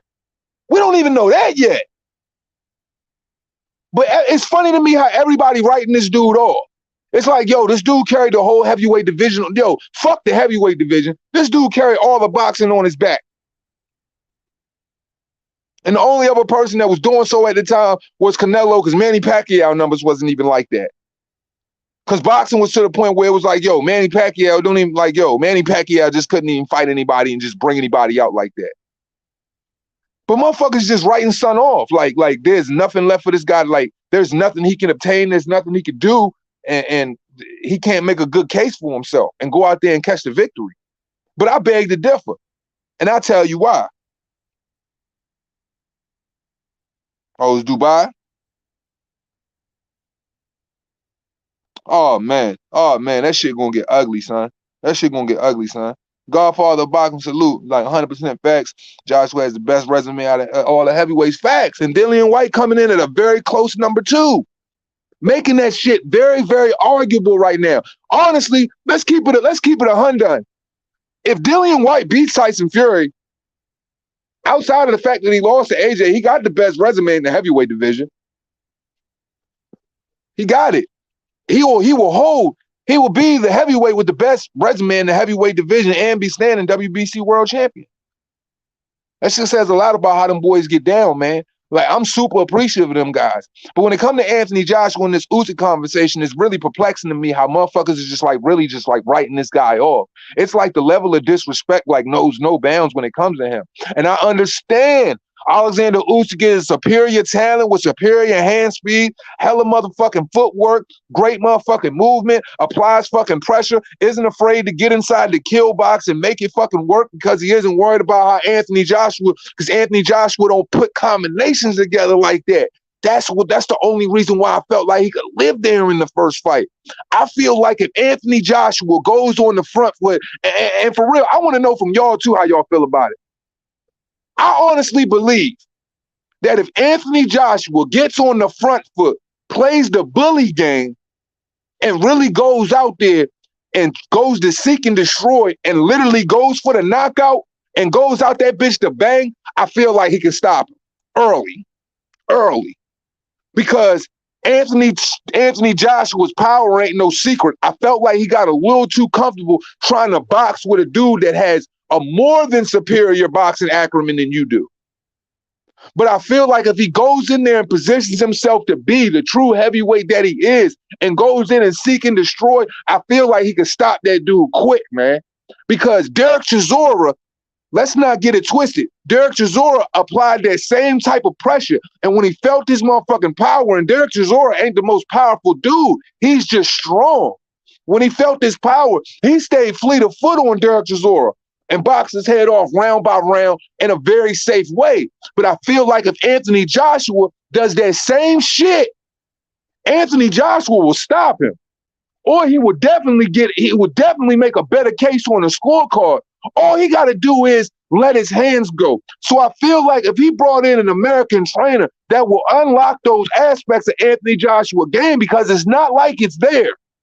Stay slim, stay fit, and really let your hands go. Walk this man down. Don't try to sit and box with him. Don't try to figure him out. Brawl his ass, push him back, cut him off, hook off at his body, and try to take this motherfucker's whole head off. He can stop him. He can knock him out and catch the dub. So I don't know why niggas is writing this man off. He just gotta be a heavyweight. He came in there doing what Alexander Usyk was only supposed to be doing. Why is that? All he gotta do is let his hands go, get that man up outside your kill box, and matter of fact, make him have to motherfucking fleet flee from you inside yours. Close him off, make it ugly, make it rough, tumble, do everything you got to do to emasculate that man, because it makes no sense, and it almost looks weird for you to be that big guy and you not bullying him. You feel what I'm saying? Like, I feel like Anthony Joshua just has to bully Usyk, because it's kind of like the you know, since the beginning of the how they try to make the whole African American Latino wars in boxing. What was the recipe for those guys who weren't fluent in footwork? What was the recipe for those guys who weren't fluent in throwing a whole bunch of combinations or making it look real pretty, or being able to, you know, to roll the punches off the shoulders, get outside of the way, exit with beautiful pivots and shit like that? Their recipe to stop that shit was make that shit ugly. Keep putting so much fucking pressure on him, eventually he's going to have to fucking slow down. The same shit Artur Beterbiev does to every single one of his opponents. Now, does Artur Beterbiev know how to box? Sure. But more importantly, he knows he's fucking big and he knows he's strong too. And he going to put that shit on you because he know he's powerful. I feel like Anthony Joshua just needs to embrace that shit, man. Look at more what, you know what I'm saying? Look at more what the famous brawlers in boxing history have done to guys that have that particular skill set, that are going to get out the way, pivot you, you know, pop a lot of shots on you. And if you can't put those devastating combinations together like other heavyweights, or you can't get on your Lennox Lewis, or if you can't move it like that, then you know what you need to do. You just need to bully this man and fight this motherfucker in a Mexican style. Honestly, this shit might sound crazy, but bro, man, motherfucker Abel Sanchez might work real well with Anthony Joshua when it comes to this situation, because you want to know what Abel Sanchez will tell that motherfucker to do? To seek and destroy. And that's what he needs to do this fight. We don't need to do this going. Anthony Joshua just don't need to play it small, bro. At all. At all. Learn how to box some other time. This ain't the type of fight stylistically where you need to do that. You need to be an imposing force that never lets up, with a high work rate that really, really makes this motherfucker fold. And literally motherfucking had the confidence in the mind state to where your trainers is like, okay, if it goes 12, we're prepared to go 12. But we're more than motherfucking working to knocking this motherfucker all the way the fuck out. Because it can't be an Andy Ruiz too. It can't. It won't work out that way. He can't just think, oh, I'm going to outbox him. I'm going to get jazzy in this motherfucker, move around, get all slick. Get the fuck out of here. You got to knock him out. Point blank, period. Robert Garcia will be good. Joel Diaz will be good. Like, for real, Ronnie Shields will be a good one. He just got to go in there and just, look, apply pressure, be the freight train in the ring, and steamroll his ass. Period. And that'll change the course of it. And you got them belts back, and then we still looking at an undisputed match. But I'm just not writing the guy off. It's all about his mind state, his mentality, and how whoever's training him is really going to approach this fight. And that's genuinely how it work out. But speaking on the Shakur Stevenson versus Oscar Valdez shit, yo, that face-off, man, told me a lot. Your boy looked away kind of fast. And I know that shit might sound premature, like, come on, two hands, man. You mean to tell me you basing this shit off a look? No. I'm basing it off more than just a look. But I'm going to tell y'all straight up, Oscar Valdez don't stand a snowball chance in hell against Shakur Stevenson. And how does he? How does he? What does Oscar Valdez do that can stop what Shakur Stevenson's going to do? What does he do better than Shakur Stevenson? Nothing. He don't have nothing. He doesn't have anything that Shakur gonna have to worry about. Shakur can, if Robert Conceição can outbox this dude and really make this dude work and put that type of punishment on him, what do you think Shakur Stevenson gonna do to him?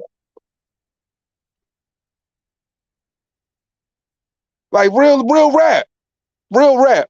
Oscar Valdez, yeah, he with Eddie Reynoso now, and I understand that. But look, it looked different. Yeah, it looked different when it's Miguel Burchelt. But come on, bro, we talking about Shakur.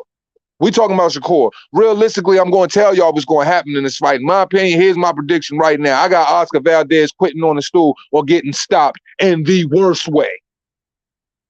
And this ain't no hate. This ain't no favoritism, nothing like that. This is just what it is. This is boxing. And in this sport of boxing, when it comes to Shakur Stevenson, he don't stand a chance. Shakur's gonna mop up all of them belts at 130 pounds, bro. Why wouldn't he? Who gonna stand in his way? And if everybody say they wanted a more exciting Shakur Stevenson, he went out there and he put punishment on Jamel Herring. And Jamel Herring actually can box. And I think he does a better job of boxing. And I think he does a better job of foot placement, moving around the ring and using his jab than Oscar Valdez does. And I don't think Oscar Valdez has the type of bomb that everybody says he has. He really don't. Shakur is a naturally bigger guy, a naturally faster guy, a naturally more gifted guy. I mean, I'm just saying, all of the things Shakur does is a recipe for Oscar Valdez, and he's not going to be able to keep up with it. And the fact that, you know what I'm saying, that people said they wanted to see him perform a more exciting Shakur, he gave you that against Jamel Herring. So what does that leave? That leaves more confidence to start doing that shit and knowing that you got that much speed to open up on Oscar Valdez that much more in the fight. So with him opening up like that, with those type of barrages of punches, how do you think he's going to open up against Oscar Valdez? Who really got Oscar Valdez winning in this fight? And if you got him winning in the fight, I know why you got him winning. And that damn sure don't got nothing to do with boxing technique. That's just my personal opinion. That dude gonna quit on the stool, man. He gonna quit bad, man. He going out like, look, yo, it like really, realistically, like Shakur Stevenson might reshape the whole trajectory of this man's career, bro. Like realistically, Shakur Stevenson really might make this dude look like I've done enough. I'm gonna hang it up. Because the level of respect that he could lose in this fight, like, yo, this is what certain type of people don't want to see. The type of individual that could go out and make you look that bad. That's why Eddie Reynoso went out and he said it out his own mouth. African-American style is the toughest style to deal with. And this don't have nothing to do with African-American style. He just said African-American because that's who use it most of the time. But Kelly Pavlik, when Kelly Pavlik had it, look, my man, Joe Calzaghe, one of my favorite fighters of all time. He had it and couldn't nobody deal with him. He out Roy Jones. He out Bernard Hopkins. All I'm saying is when those type of people have those type of style and it's implemented in the ring against those type of fighters, what usually happens to those type of fighters? They get punished. They get humiliated. It happens to them in the worst way. They try to do everything they can to stay away from it. But oh no, you unified April 30th, my guy. And guess what's going to happen to you April 30th, my guy? You're going to shit and piss blood. And after the fight, you're going to be puffy and stuffy. I'm telling you. He's going to knock all the candy out that pinata. If you think I'm lying, I'm flying. I'm betting huge. Anybody want it can get it. I will give you my cash app. You can give me yours, and I'm taking all bets, any of them. Who want to bet me that Oscar Valdez gets destroyed, not beat, not making it to a decision, not putting up a valiant effort, getting destroyed? White tail theories all from Duce. If there was ever a Reaper Gang Spooky Hours fight night, it happens on April 30th. I don't really have too much that I can compute to you guys other than the fact that he is going to get absolutely punished. He is going to get absolutely emasculated. He is going to get absolutely broken. He is not going to walk out of that ring the same dude that he walked into it. And I'm telling you, confident shot. Because Shakur is going to make this dude look stupid. If y'all thought Joey Gonzalez looked ugly against Navarrete, watch how bad Shakur Stevenson make Oscar Valdez look. My guys.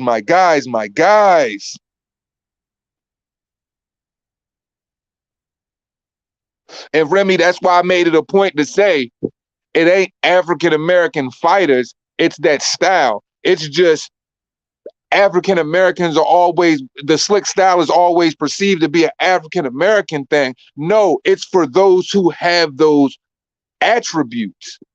And a lot of people have those attributes, not just African Americans. Shit, there's European Americans who have it there too. Look, Cuban fighters do it very well. Puerto Rican fighters do it very well. Man, shout out to my man Hector Macho Camacho. Who else? Who else? Nicolino Loche. He had it. Willie Pep had it too. Willie Pep had his own, look, they started modeling, they started taking down diagrams, getting all scientific with all of the way Willie Pep was moving in the ring. Because when you when you implement that movement with the hand speed and the technique, bro, it becomes problems, yo.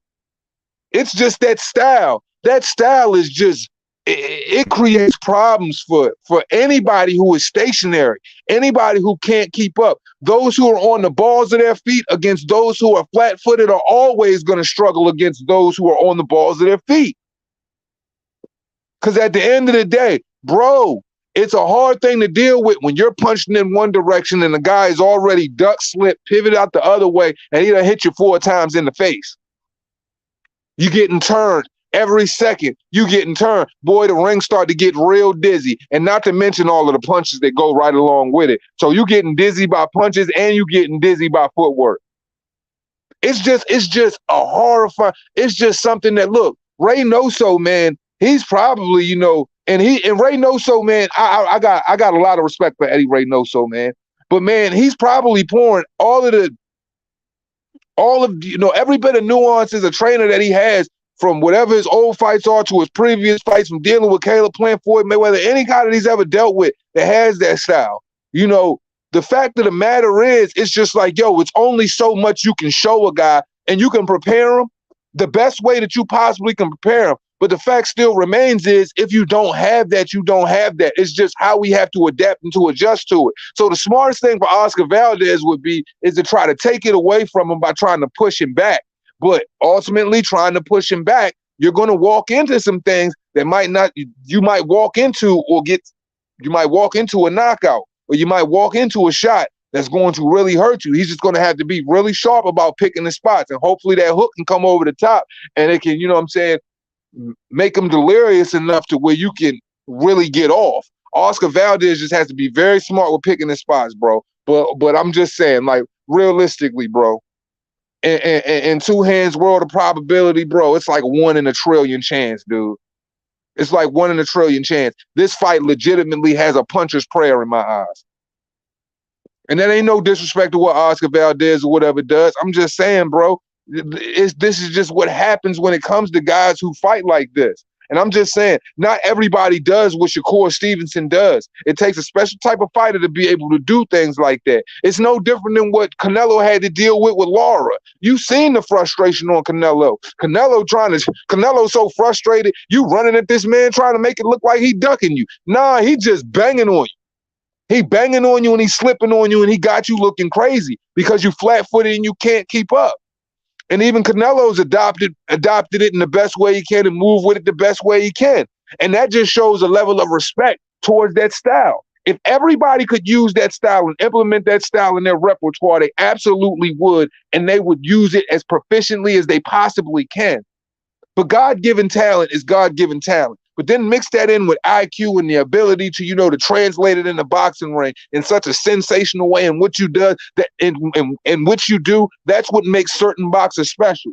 To separate certain boxers who are special from certain boxers who are just average. And I'm just saying, you got certain fighters who just, through time and through the history of boxing, and that's why the level of opposition changing, it affects certain individuals, because there are certain fighters who were limited in that area. They dealt with guys like that on a regular basis, and they learned how to deal with them, like guys like Roberto Duran. You know what I'm saying? So you got to deal with that type of fighter on a consistent basis, or you're going to have what happened to you when you go out and you fight a guy like Robert Conceição. And then you're going to bump into a Shakur Stevenson that's going to do it to you way worse. And Oscar Valdez is coming off the back of, you know what I'm saying, some controversy, and you coming off the back of 2 forms of controversy. Controversial wins based on your urine sample, and a controversial win based off the fact that everybody knows that you didn't win your last fight. So you dealing with a lot, and to go in there with the ring, that's why I felt like, bro, I've always felt like this. When it comes to face-off, bro, never be the first guy who looks away. Always let them break you apart before you look away. Don't be the first guy to turn your head. And it seemed like Oscar Valdez, even with the shades on, he turned his head really, really quick. I think he knows what he's in for. Because for real, I feel like, you know what I'm saying, there's a couple monsters up under his bed from his last performance. And that's okay. Because, man, look, game recognized game, bro. And Shakur got a lot of game, man. He got a lot of game. Yeah, man, like everybody can't do it, bro. Everybody can't do it. And the thing about that is, that's why you gotta entertain it. I've never understood that. It's like, bro, nobody starts off just being a great fighter. You gotta take some ass whoopings, bro. You gotta take some ass whoopings in the boxing ring. You gotta take ass whoopings in life. Like anything that you do in life, you forged by fire. You know, you got to go through trials and tribulations. And I feel like those who lack in certain areas, you should be more willing to run to it, no matter the wins or the losses in the L column, because at the end of the day, you're getting better by taking on those who are more proficient than you in certain areas, and you're learning how to deal with it and maximize your success in dealing with fighters like that. Instead of shying away from it because, it's a bad look, this could make me look bad, this could mess with my money. Don't be the guy that's like, this could mess with my money. Be the guy that's like, yo, I want to entertain this because this is something that I know is going to make me look bad. And you're fighting on national TV. You're fighting on pay-per-view fights and all of that stuff for real. I want to position myself in the way where I could say that I'm equipped with all of the tools possible if I'm lacking in certain areas. If it's footwork, cool. We're going to learn how to cut him off faster. We're going to learn how to cut him off better. If he's pivoting, he's getting out the way, cool. And there's a lot of combinations coming with it. We're going to learn how to tone all of that down. Because that's what comes with being great, bro. That's what comes with being great. You got to learn how to tone all of that down. And I mean, I've always been like, look, I'm going to tell you straight up. The slick style has always been the best style. You know, the bully style is good to negate that. If you can slow the guy down and you can keep him up with time. Because see, here's the thing where I think is like the biggest misconception with it all. Just people equate like, okay, because if you're not slick, they think you're not quick. That's not all the way true. It's just, okay, you know, certain areas of your body don't work fluently as others. So you're quick. You just got to find where you're quicker in other areas to be able to cut that off and slow that down. And all of the greats who didn't have it, they figured out what to do. A whole lot of thump and a whole lot of cutting off the ring and a whole lot of pressure. So Oscar Valdez, man, he's going to have to take a lot to get a little. But he has to make his little count. You know what I mean? I just don't think that, you know, and I don't think he's necessarily prepared for what he's going into. But I know Eddie Reynoso, he will train him. He will train him to the best. He will bring him to the best level that he possibly could bring him to, but it won't be enough though. It won't be enough. Like Oscar Valdez ain't quick enough to get out of the way of what that boy throwing, man. I just feel like Shakur's just going to be 2 steps, 3 steps, 4 steps ahead of him in every position in this fight. Now, will Oscar Valdez surprise me and be the one that's applying all of the pressure? Or will Shakur be the one that's applying all the pressure? I think it just makes the game that much more scary, the fact that Shakur is willing to pressure fighters, put more punishment on them instead of playing at what people would consider safe. But boxing has always been the art of hitting and not getting hit. So I don't know why that's frowned upon. You know, when people try to consider it boring, it's like, no, it's not boring at all. It's just, how do I put it? It ain't boring. It's just so much more effective, and there's nothing you could do with it for real. There's nothing you could do with it unless you got it too. But I promise you, anytime you mix those two type of fight, anytime you mix a slick fighter against a slick fighter, and both of them operate at high levels, bro, it makes for a high level clash. Like I always point to, like the closest thing that I could get to prime level slick fighter versus boxer puncher would probably be recently. I would say that was Virgil Ortiz versus Maurice Hooker. And you got to see what power, speed, and youth, all that shit went hand in hand in one fight. And maybe you need to just take out a page out of Virgil Ortiz's book, but he don't got what Virgil Ortiz got though. And Virgil Ortiz, he gets on the balls of his feet in spurts. But yo, the C2 prime, like, yo, people can't say the slick boxing style is boring because it's far from it, bro. It's far from it. T-Pop, what's goody? Salute to hands. I'll catch you on another live. Keep down what you're doing. Respect, bro. Fah Fah. Appreciate you, Godfather, for always popping in, man. Yeah, man, I'm about to get out of here my damn self, man. But yeah, man, I just don't think that it's I just don't think there's going to be I just don't know how Shakur. I just don't know how Oscar Valdez can win. But I will say this. I will say this. If Oscar Valdez wins, I have nothing but respect for him, and he goes high up on my pound for pound list. He goes high in that pound for pound round because for real, he's going out here to do what I consider is basically the impossible, man. And I just, you know what I'm saying? So any dude, any win or loss, win or lose, respect to both of these guys for getting in the ring for one. And respect for both of these guys for doing what the rest of the boxing world keeps being very languid when it comes to their approach, when it comes to mixing great opposition against great opposition in their prime, man. Like, there's no reason why all of the other guys shouldn't be doing this as well. It's like, you know, like what the boxing world is doing to Boots Ennis right now by like trying to stonewall him because how threatening he is to the boxing world.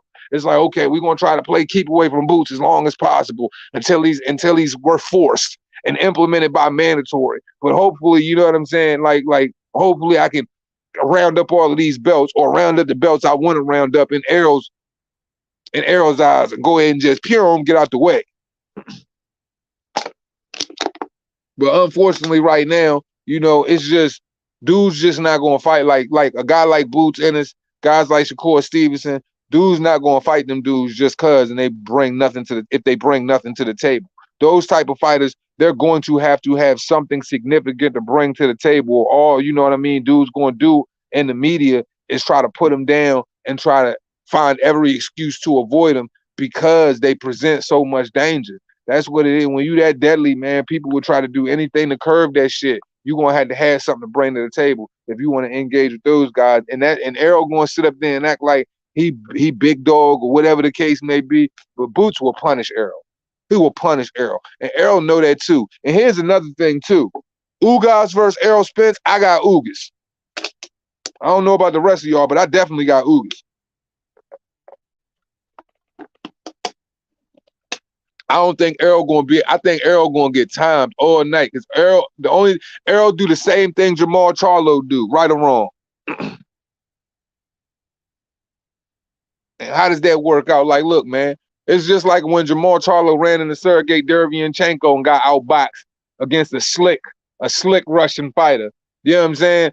Errol gonna run into Ugas, a slick Cuban fighter, and get his whole head boxed off. Because if Alexander, Jordanius Ugas embodies the current B-Hop right now. He would be considered what B-Hop was back in the day right now.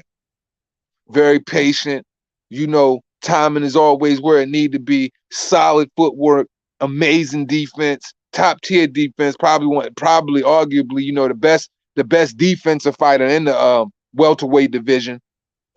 Just very counter responsible. Man, like Errol in for a night, bro. This ain't no Mikey Garcia, bro. This ain't no Sean Porter because we all know Sean Porter lost that fight to Ugas, man. Ugas really ain't caught no L's and God knows how long, but you know the boxing world gave him one. So you know, what I mean, we got some good stuff coming up. What is the is the Ugas fight date in April or May?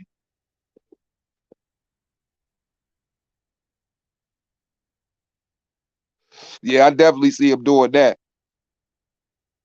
For sure, man. Ugas got a beautiful boxing style, man, and it creates hell for a lot of people. And I'm really rooting for Ugas to win because I really feel like Ugas will fight Terrence Bud Crawford. And there's nothing standing in the way for them guys becoming undisputed and unifying. Terrence ain't with no promotional outfit. Just go ahead and, you know, unify, bring that thing together.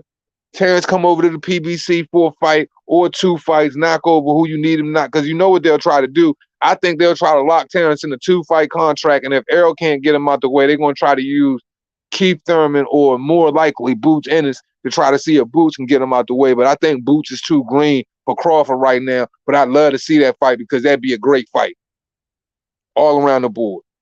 I wonder how much Boots Ennis can really push Crawford. Because really, we ain't got to see the best. We haven't got to see the best of Boots Ennis. But really, I don't know. Boots Ennis don't know what the best of him really look like. And honestly, we ain't seen the worst of him either. And I think the worst of him will come out on that championship level against a guy like Bud Crawford. Or a great fight would be Ugas against Boo Tennis for real. That'd be a good fight too. Man, 147 got some good fights, man, that could really be mixed up. And PBC is responsible for all of that ish for real. They'd be responsible for all of that shit. Wow, that joint on my birthday? That's crazy, son. That fight happens on my birthday, bro. Locked in. Locked in. Ugas upsets, salute Strange. He says, Ugas upsets Spence. Whyte upsets Fury. Wilder upsets AJ. Interesting. Interesting. I don't know about the Wilder upsetting AJ part. You know what I'm saying? I think AJ will go straight at Wilder. I think, the writing's already on the wall with Deontay Wilder, man. He has no footwork. All you got to do is put him on the back foot, and he's just a lost guy at sea, man. He's just lost his sea. The waves are a little too high. He gonna drown out there. But I'm definitely with you with Ugas. I don't even consider, well, the way the boxing world look at it, yes, I see why you would say it's an upset, but I don't really consider Ugas an upset when it comes to Spence. It's a genuine 50-50, bro. And if anything, I feel like, Manny Pacquiao brings so much more to the table at 40 plus than Errol Spence brings at the age of what, 30? Like I might be, I might sound a little outlandish in saying that, but I truly believe that. But I think, I definitely think Whyte catches Fury, and I think Whyte drops Fury on the canvas for real. If Fury can't play a game and keep away all night, I see him hitting the canvas. But man, like for real, I just think, man, like 147 could really, really, really heat up from 2022 to 2023, yo. And especially with all of these young guns coming up and they popping too, and you got all of these guys coming up from 140 to 147, man, it's shaping up to be a lot of talent swimming around there, bro. And it's a lot of dudes that you're not going to be able to sidestep. And really, like 154 is about to get a lot more exciting too, for real. Because I'm telling you, I already know what Bud going to do. Bud going to win them belts, man. If Bud can't win them belts, he's going to exercise his WBO option. He's going to go up there. If whether Castano beats Charlo or Charlo beats Castano, he's going to fight one of those guys and get implemented as mandatory, and he's going to punish either one of them. For real. For real. Can we say what? 135, 140, 147. Can we say four-weight world champion Bud Crawford? I believe that's in the mix, man. I believe that's in the mix. Vinny, what's goody, my bro? Man, everything good, man. I can't call it. Hope everything good on your end too, my brother. Oh, man, he said, I don't trust Spence Jr.'s eye. Man, look, man. See, the crazy thing is, man, I would just go ahead and say, other than how you feel about it, Remy, I would just go ahead and say put faith in it, man, because the guy is so cocky and confident right now in the way he's talking. It's like, man, well, hey, look, man, if you're that confident in saying the way we overstepping our bounds and the way we feel about your eye or how you feel in coming out of that accident, then very well, then I guess then we should respect it as well. Or I'm going to give you that respect because I don't want anybody to take away from Ugas' performance, bro. That's solely what I mean by that. Because I know there's a lot of individuals that will try to take away from Ugas' performance solely based off of whatever happened to Errol Spence. But my whole thing is, hey, if you fought Danny Garcia and you made it through that, and him timing you throughout the course of the evening, maybe you're holding up a little sturdy. But I mean, we know Danny Garcia has never won anything significant at 147. Danny Garcia's whole fame rests off of the back of fighting over-the-hill fighters at 140 pounds. Outside of Lucas Matisse. I'll give him credit for that. I'll give him credit for Matisse. And I'll give him credit for I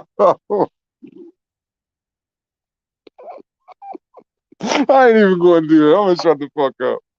I ain't even going to do that. I'll give him his respect. Gotti, what's popping, Brody? How you feeling? My guy. Yeah, man, I'd have to disagree with myself on Wilder upsetting AJ before both of their last two fights. I just feel like Wilder's speed will allow him to get that right hand at the right time.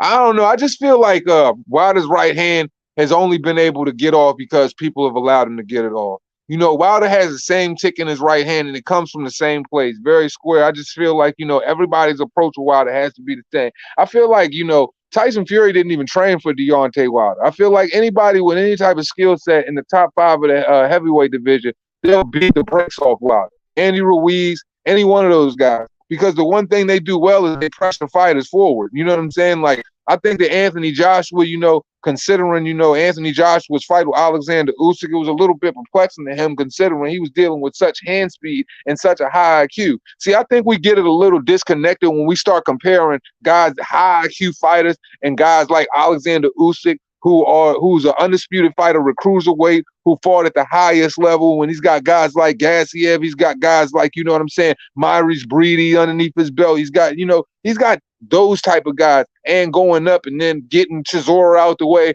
and beating Anthony Joshua. Like, it's a huge difference in skill set there. And I feel like when people, try to act like, Wilder can just get off this right hand, dude, we're not dealing with one-trick ponies in the heavyweight division where we're at as far as we're talking about skill set right now.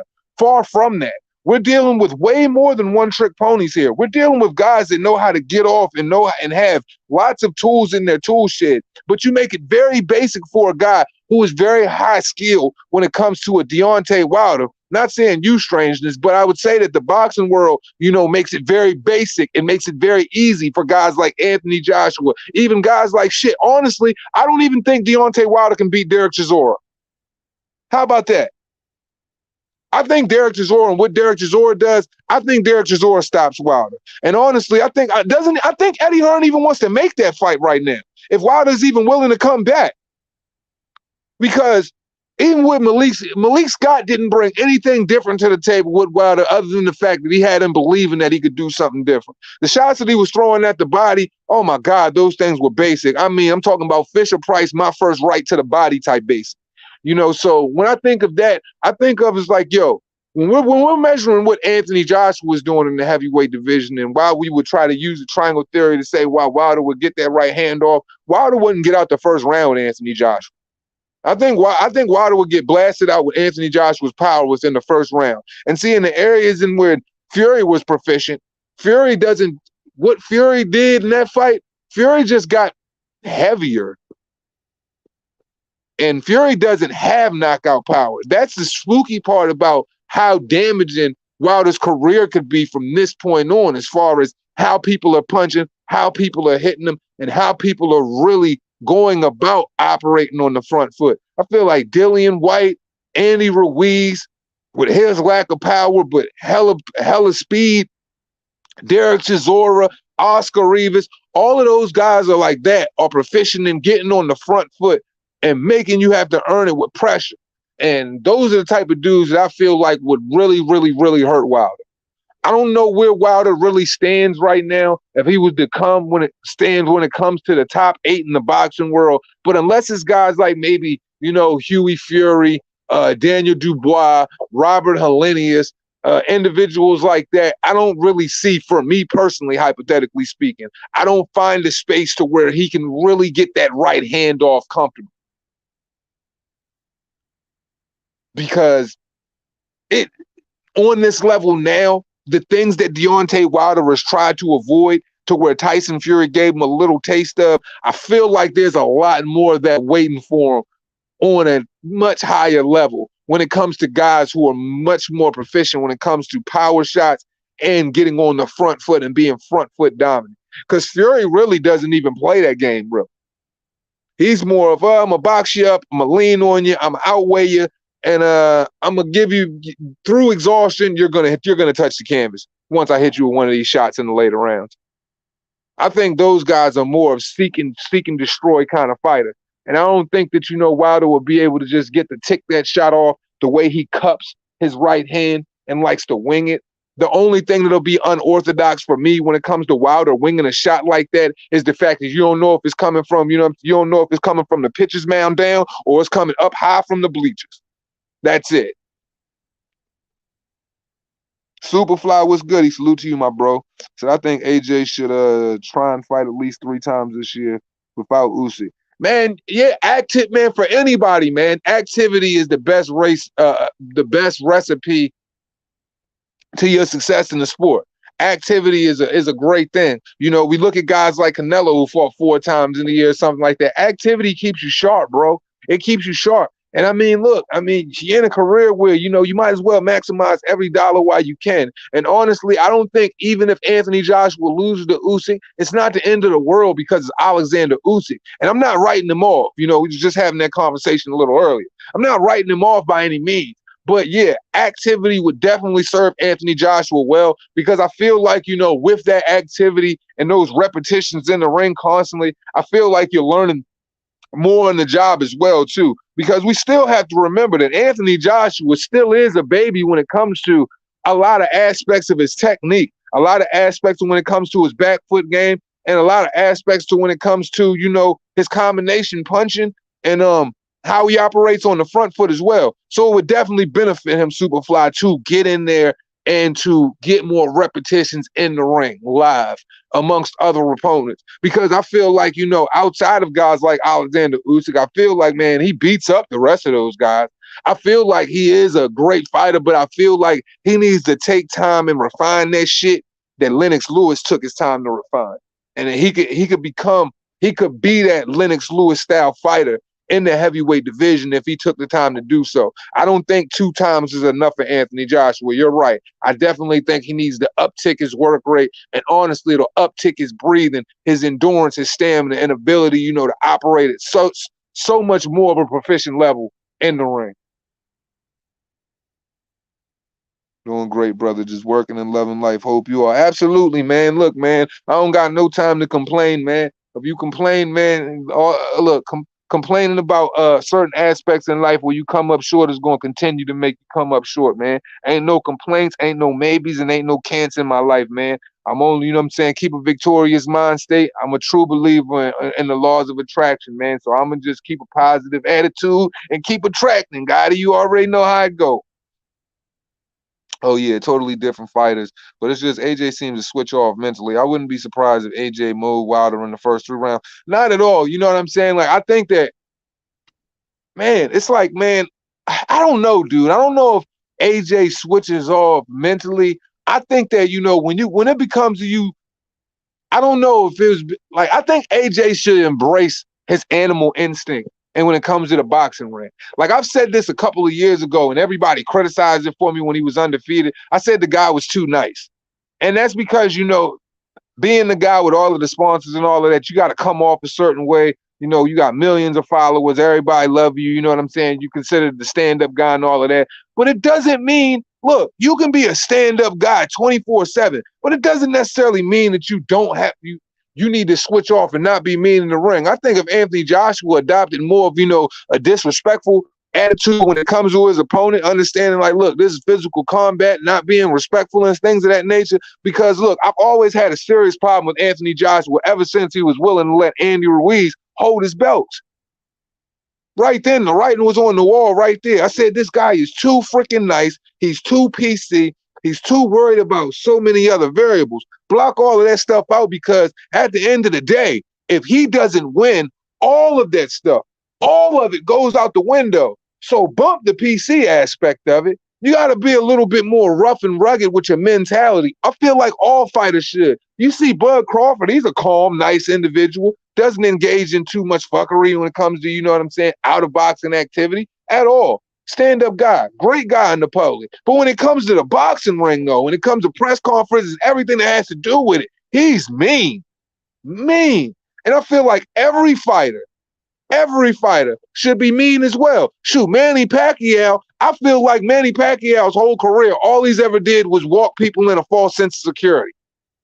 Oh, I'm this nice guy, Philippine president, all of this, you know what I'm saying? Like, doing the nice guy thing, Soup always smiling, happy guy, giving y'all, you know what I'm saying, giving you God and all of that stuff. Man, that's solely for you to get comfortable, because when he get in the ring, he mean as hell. He boxing your whole head off with a smile on your face. Everybody's aggression and mentality when it comes to being aggressive might be perpetuated a little differently when it comes to being inside of the ring or how you dealing with people.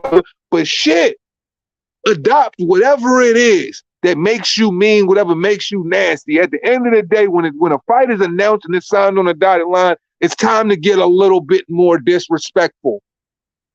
Because I think attitude falls hand in hand with outcome when it comes to the boxing ring. And I believe that from the press conference, I believe that from the weigh-in, I believe that from every meeting, every interview, and all of that. For me, it would solely be kill, kill, kill. But I'm shaking hands and I'm kissing babies.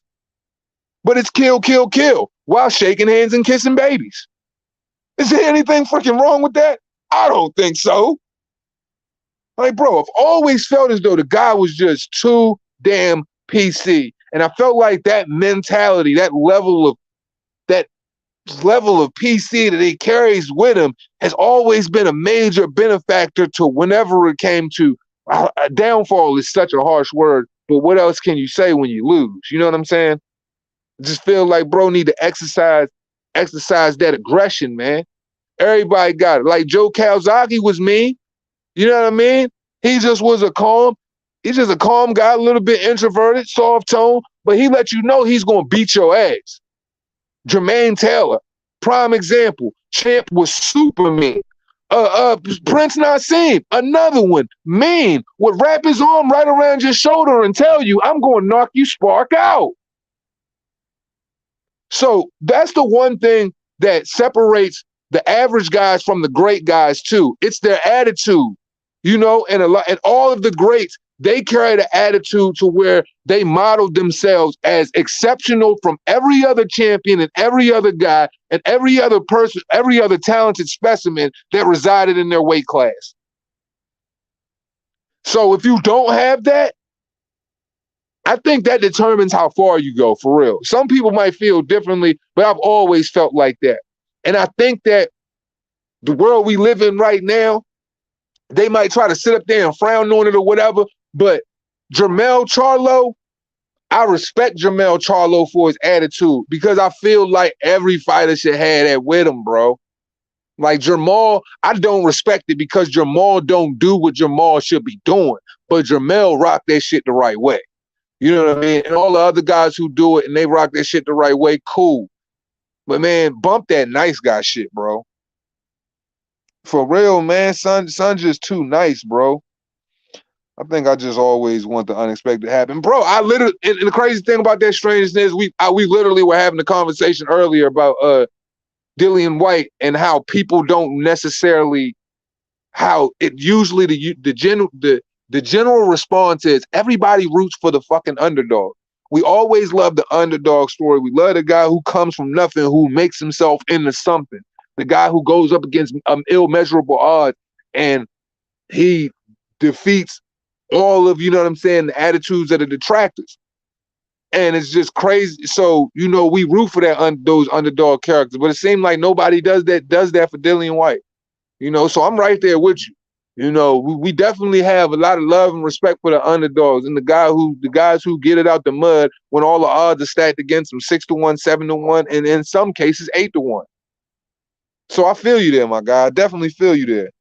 I also think that feel-out rounds have gotten way too long. Some dudes still be having a feel-out round in the 8th round. Yeah, that shit is super sus to me, bro. Like, bro, bro, look, from one to 4, like this is how I feel about feeling guys out. If you haven't felt them out by the 4th round, then that means you just not even switched on. You're not even engaged in the fight.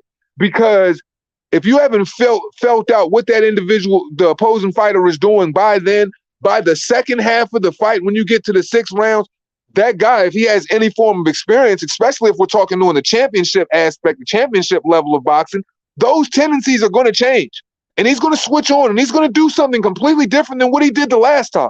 So I feel like, what is all of this feeling out by the 6th, 7th, 8th round? That's hogwash to me. Shouldn't nobody be feeling anybody out by the 8th round? If you're feeling somebody out by the 8th round, that means you just lost in translation. The gloves are chewing you up. You a miss. It's an off night. You have no idea what's taking place right now. You just completely lost in the sauce, bro. And just chalk it up to you having a bad night and you not being prepared for what you should have been prepared for. Plain and simple. Actually, in my head, if AJ faints upstairs and hits Wilder with a left hook to the body, I'm not sure it would do detrimental damage. I think if Anthony Joshua did that to Deontay Wilder, man, Deontay Wilder could possibly retire and never be the same again. Deontay Wilder's got a Bambi level chin. He can't even handle a punch from. He can't even handle a punch from Fury. If Joshua hits him, Jesus Christ. I don't know why people underestimate Joshua's power. I honestly think Anthony Joshua has the most. I think he has the most pop in the heavyweight division. And that ain't selling it short either, because there's a lot of heavy hitters in the heavyweight division. Dillian Whyte had a solid punch. Alexander Povetkin had a solid punch.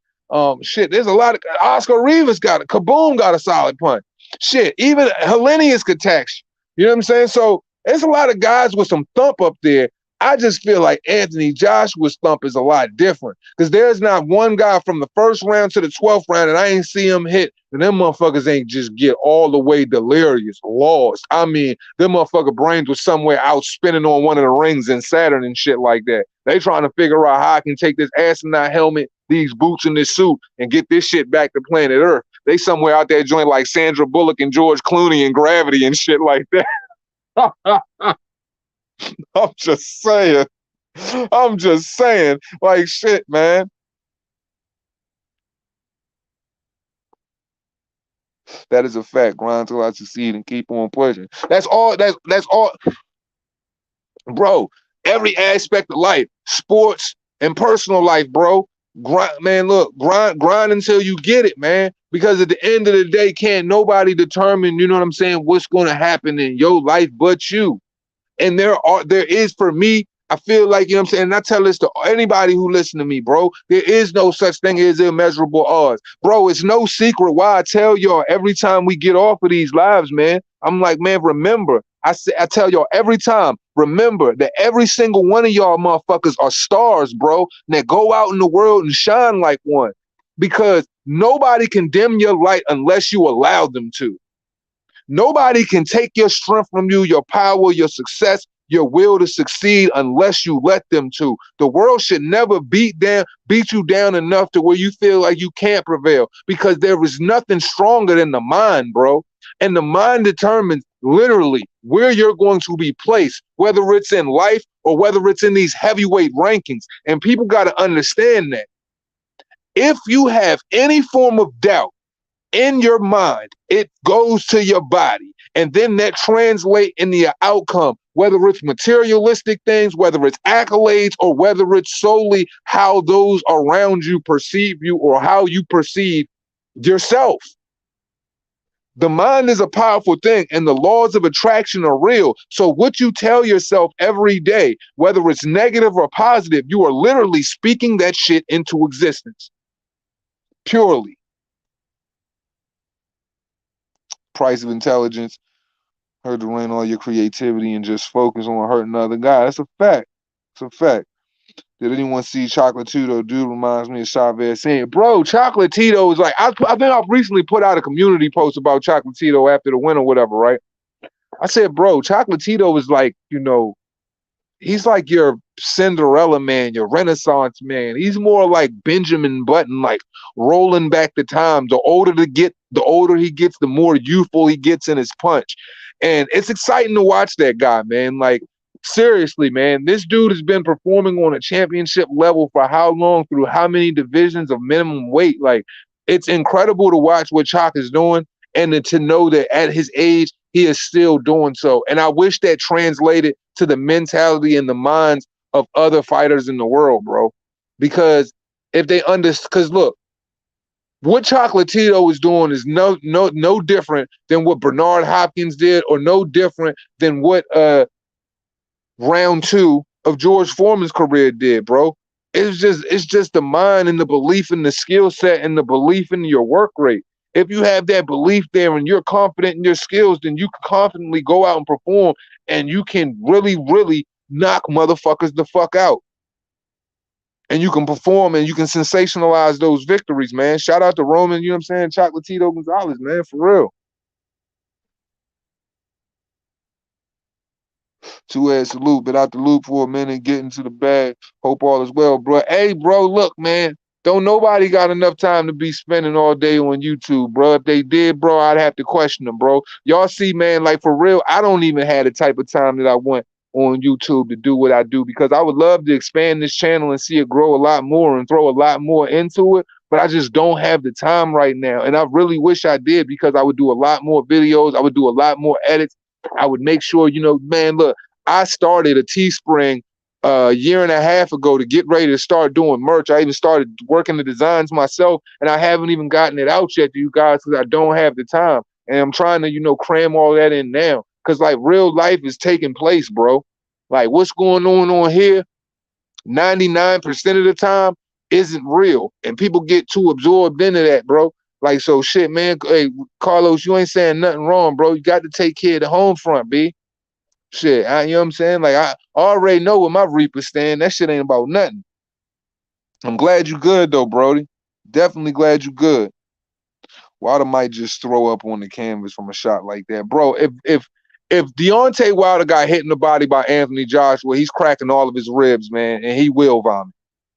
Like Deontay Wilder don't have enough build on him to withstand a body attack from Anthony Joshua, Dillian Whyte, or even a body attack from Andy Ruiz, a body attack from Oscar Rivas. I don't see him being able to withstand that at all. Like seriously, if Daniel Dubois got out there and he got right, with his front foot, front foot acronym, I feel like Daniel Dubois, with his youth, he can put something on him. Y'all know who really would hurt Deontay Wilder? Juggernaut Joe Joyce. Joe Joyce would put some real slow, you know what I'm saying? Some real slow, methodical leg feints on him. Some heavy thudding shots to the body and a jab that is going to literally crack his jaw. Turn that joint into a swing set. Eubank seems to like his feel out rounds against Williams. Just so happened he couldn't take his jab. Hey, man, like I said, man, keep feeling the guy out for too long, you're going to feel the canvas, bro. We have truly ferocious heavyweight. I don't think we truly have ferocious heavyweight these days, like Jack Dempsey, Mike Tyson, Rocky Marciano. Man, you want to know why we don't have that? And I feel like, there's one guy. I feel like there's one guy that's emerging in America right now that really embodies everything of the old heavyweights, but is yet to be seen yet. And I feel like Jared Big Baby Anderson, I feel like out of all of the attitudes at a heavyweight, out of the way he responds inside and outside of the ring, and as far as skill set, I feel like Jared Big Baby Anderson is the one guy who responds at the heavyweight division like a true throwback fighter. Like I feel like when I watch him go up against his opponents right now as he's learning on the job, you know what I'm saying? I feel like he embodies everything that, the heavyweights from the early 90s, the late 80s, down to the, the 60s really embody. I don't feel like there are too many guys that embody that. I feel like there are some fighters, there are some heavyweights like your Dillian Whyte, like your Anthony Joshua's, like your Alexander Usyk's, who really aren't afraid to they don't shy away from any type of challenge that will fight anybody. And I base all of what I'm saying right now, my perspective, off of what I've seen based on their resumes and what they're not willing to turn down and what they're willing to go through. But there are not too many guys that represent hand in hand skill set and mentality that translate to that real solid heavyweight athleticism, that thump, that mentality, and that ferocity that those guys carry. And, Western society has gotten a lot softer. And with that mentality and with the changes through those generations, ultimately it's going to make your fighter softer as well. If men are literally starting to fall into feminine roles and men aren't embracing and being the hunter-gatherer, having the hunter-gatherer mentality, the hard-working blue-collar mentality that they're genuinely supposed to have, then naturally you're going to see a decline in the genome. You're going to see a decline in that process per child that's born, per child that enters the sport, per child that wants to adopt that level of mindset. So it's all based on, I think, the times that we live in, I think, have a lot to do with that, because men have fallen really into a very toxic feminine role. Well, I wouldn't even say, I say toxic because it's out of order for men to be anything other than hunter-gatherers, be alphas, and stand in their masculinity. But it seems like a lot of men are taking a back seat to being masculine, going out and get it, and performing on high levels, and they're comfortable with taking handouts from women and letting women embrace these masculine roles and feeling like they have to fall into that whole equality bubble and shit like that, and this whole metrosexual culture and things of that nature. And I think it's affected the sport in a lot of ways. And I think, due to the fact that we have all of these levels of equality and people that are willing to go along with the norm of what society is saying, that how men should respond and how men should act and how men are toxic in their masculinity and things of that nature, I feel like we're going to consistently see the decline, and that's going to fall division by division if those type of dudes keep falling into that. And that's why we're not seeing guys mix it up like that, because they don't have the heart to. When you got a lot of guys that are spoiled by Western society and Western culture and things of that nature, and don't really have to perform the way men really perform, and don't have to go through the harsh, conditions that men usually have to go through to build themselves up to be successful and really go out here and compete amongst other alpha male macho men, then you're going to have, a soft in boxing world. You're going to have a soft look. Think about, and it doesn't, and look, I'm not going to just put this on boxing, because I don't want people to take away from what I'm saying and saying I'm solely putting this on boxing.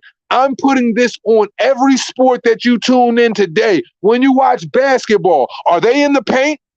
Are they really mixing it up in the paint? How many Shaquille O'Neals, how many Anthony Masons you got? How many Tim Duncans? How many Charles Barkleys, Patrick Ewings, Postman Karl Malones? How many thugs you really got in the paint that's really mixing it up and brawling to get 2 points, get them dirty points like that?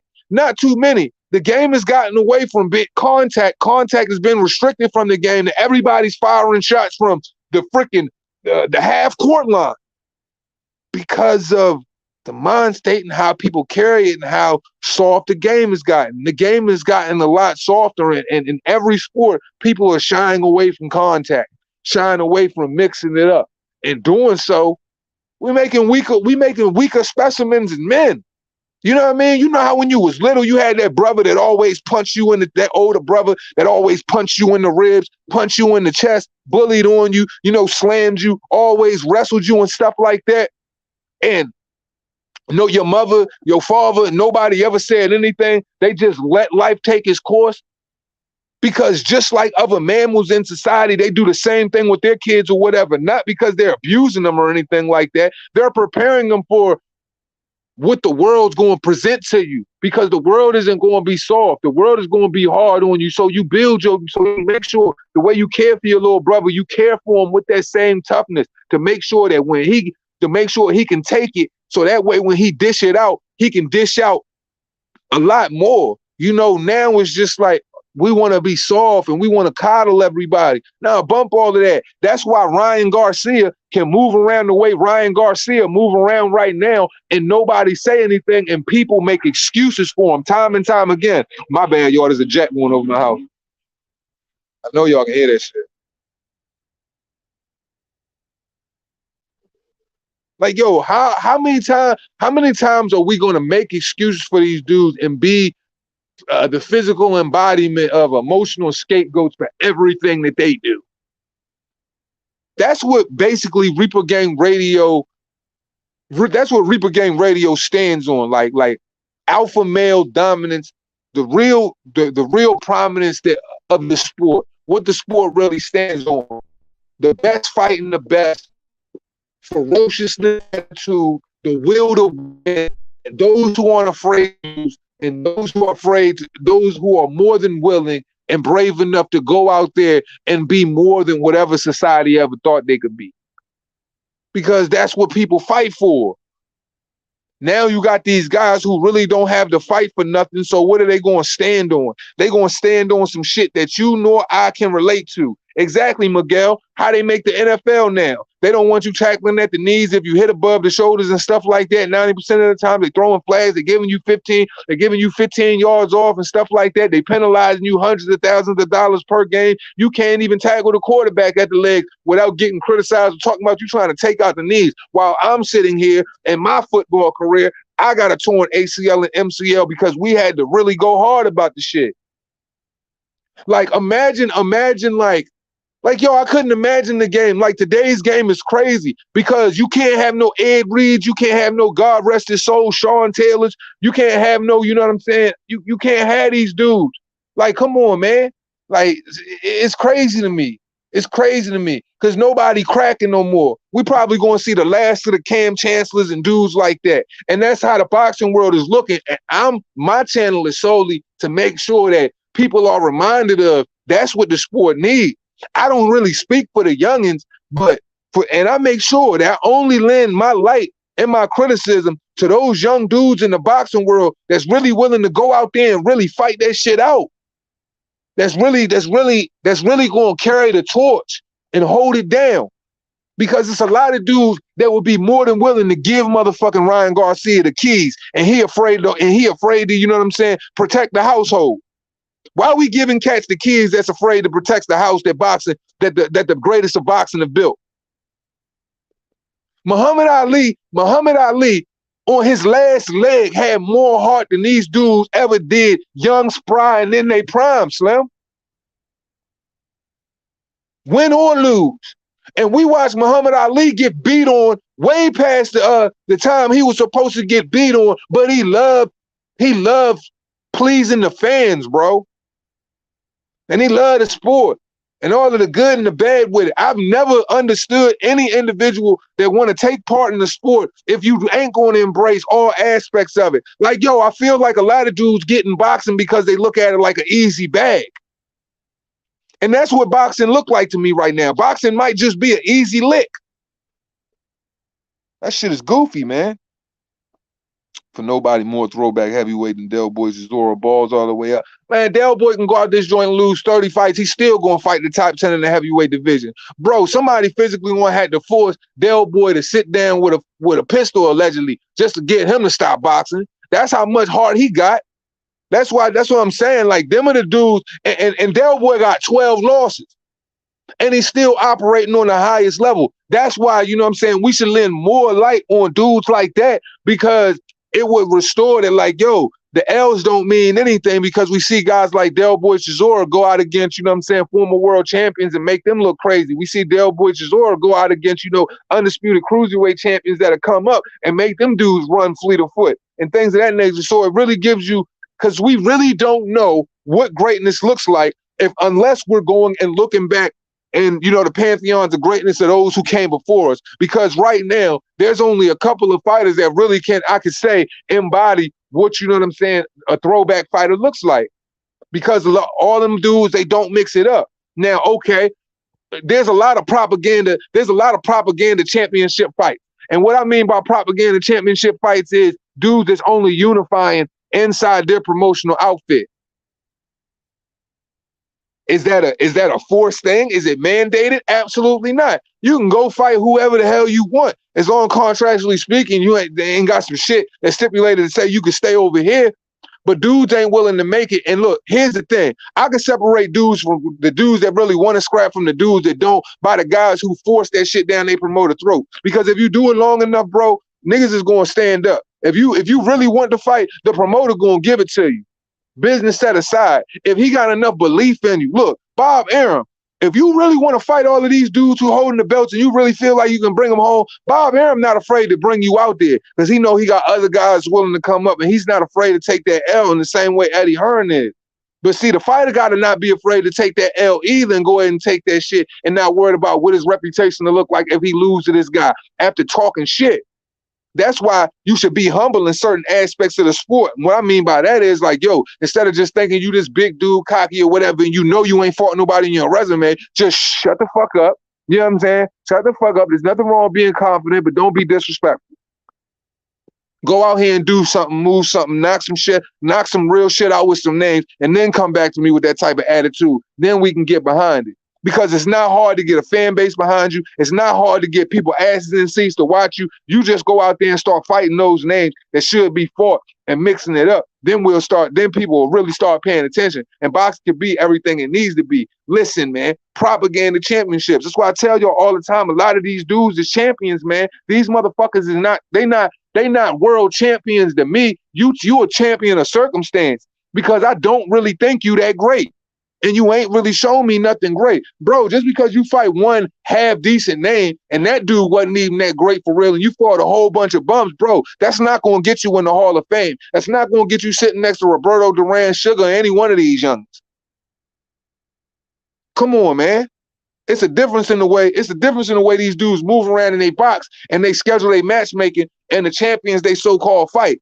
But I hear one thing: when the excuses outweigh the activity, we have a problem, Houston. That's all I'm saying. That's all I'm saying. When the excuses outweigh the activity, Houston, we have a fucking problem, man. But look, man, I got some shit I got to do, man. So I'm gonna get out of here, man. Appreciate all of y'all stuck around. I know this shit ran for a minute. Good old 2 hours and 12 minutes, man. I'm gonna get back in the studio, edit some shit for y'all, put that shit out. I'm gonna touch on the Ricky Hatton Tyson Fury thing more the Reaper way, the way we cut that shit up. I'm gonna touch on man, I'm gonna do a Chocolatito video too. Man, I got a bunch of stuff coming for y'all guys, man. This week is gonna be packed full of content, and I'm gonna deliver 2 more lives. I'm gonna deliver 1 more on Friday, and I'm gonna deliver another one on, of course, for Super Nipple Sunday, and then we're gonna go back into the next week the same way, and I'm gonna make sure I keep the activity up for y'all, so you know what I'm saying, y'all can stay entertained with some shit to watch, and hopefully I can finish this damn Deontay Wilder video and get it out there to y'all, because the shit I'm working on is pretty fucking funny. But on facts, though, just not to humiliate a guy, but based on facts, kind of like a here and now kind of look at it all. But as we always say, at the end of this shit, it costs you nothing to pay a nigga no mind. So respect to everybody who came in, man. Wizard Sleeve, Mickey Dub, Cal L, Lisa Bales, Miguel, Wizard Sleeve, I think I already said Wizard Sleeve, Strangeness, Carlos, glad to see you, Brody. Salute. Yo, that's crazy. Yo, Wizard Sleeve, it's crazy that you said that because women boxing do suck, though. My thing is, what ticks me off about women boxing is like girls like Michaela Mayer and girls like goddamn it, T-Rex Shields, man. All of the talent in the world, bro, but y'all complain about equality and boxer pay being equal and stuff like that. But look, you got to put the asses in the seat. Like, people just think that there's a lopsided pay gap, like men and women are paid the same. That is false.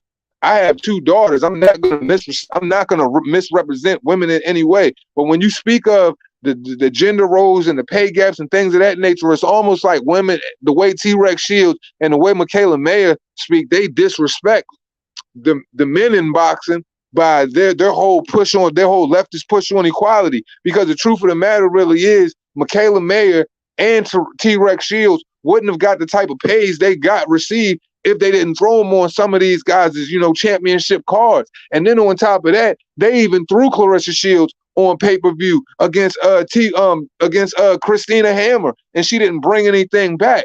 And Michaela Mayer is acting like, yo, they're deserving of so much, and there's this big gap increase. No, it's based on ticket sales, it's based on back end, it's based on pay-per-view. How much are you moving? And here's the thing. And when it comes to life in this so-called pay gap that men and women aren't paid equally, that's bullshit. Because 99% of men these are the jobs that women don't want to do. You don't want to bricklay. Like, a lot of women aren't getting in the job trying to be analysts and things of that nature. So that's why. So the numbers aren't skewed. It's just there are certain jobs that men sign up for on a consistent day, whether it's coal mining, whether it's lumberjacking, whatever the case may be, that women just don't sign up for. The pay gap is a myth, because I know in a lot of situations there have been jobs that I do, like in my profession, shit. And when I worked at the law firm, I was a way better paralegal than the girl that they brought in, but they brought her in solely for a face and a goddamn look, period. And she automatically got paid more than me because she had ass and titties. So this shit is a myth, bro. It's straight up a myth. And I just hate how T-Rex Shields and I hate how Michaela Mayer always shit on men, because if the shit was the other way around, imagine if we talked about women the way that women talk about men right now. Like, we would be slaughtered. They would throw us to the wolves. We would be considered abusive. We would be considered all these type of things. But appreciate you, Lisa. Salute. I appreciate you for always stopping through and supporting, Queen. You know I got monster love for the Queen, though.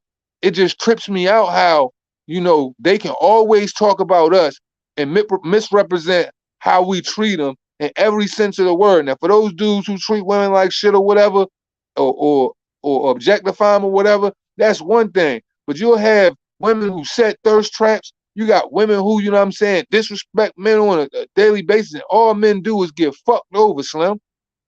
We get fucked over time and time again. It's almost like I feel like there's an assault against masculinity, bro. And men who want to be fathers and take care of home, like it's an assault against, like it almost seems like they just trying to destroy, you know, the family structure and just like completely just discount the men, like we don't deserve no respect, like we didn't build the fucking world. Like we built the fucking world. How many women were on the fucking skyscraper building, the Empire State Building? How many women were climbing those ladders? Or how many women were laying those beams when it came to the World Trade Center? How many women were out here really, you know what I'm saying, helping constructing those roads and out here, you know what I'm saying, laying that asphalt in the heat? How many of these women were out here mixing up this creek with these sidewalks? How many women were out this joint really painting the yellow lines on the road? How many women were out this joint really, you know what I'm saying, out there getting up in those buckets, going up there messing with those cable lines, you know what I'm saying, helping build this power grid? That's just a small dose of it. How many of these women were going out there in these cabins down in these goddamn mines, getting this coal up out of this motherfucker, getting caved in on and shit like that? I could continue to keep going. And in the boxing world, we always make a space, just like the NBA make a space for the WNBA. That has been up. How many businesses do you know that have plummeted for a whole decade plus and they are still running today in a capitalist society? I can't name one. But the men went out of their way in their collective bargaining agreement to keep the lights on for the WNBA, and the women of the WNBA always shit on them. Absolutely. We love them. We love them, but there's a certain level of love we have for women, and it falls in certain areas. Yeah, I got love for all the women of the world, but I don't have love for the ones that don't pay attention to the facts and don't have any respect for the grind, for the hard work, or anything that, you know what I'm saying, the infrastructure that men have built, period. And for the placements, you know what I'm saying, because let's think about it like this. How many women created sports? Did women create hockey? No. Did women create football? No. Did women create basketball? No. Did women create boxing? No. Did women create volleyball? No. Did women create tennis? No. Did women create NASCAR driving? No. Did women create any of these sports? Did they go out and create anything or innovate anything? But when they take part in it, this equality push jumps through the roof. Like, yo, we not letting them in. No, bro. Everything had to be built.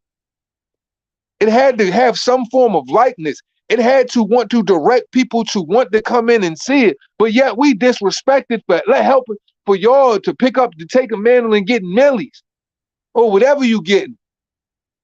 Like, bro, no capitalist society can sustain itself if we constantly just giving handouts and nobody contributes and nobody builds or make their own way. If there is no interest, how can society or how can anything sustain itself? It's almost like, look, fuck it, for our feelings, all of this shit should go under.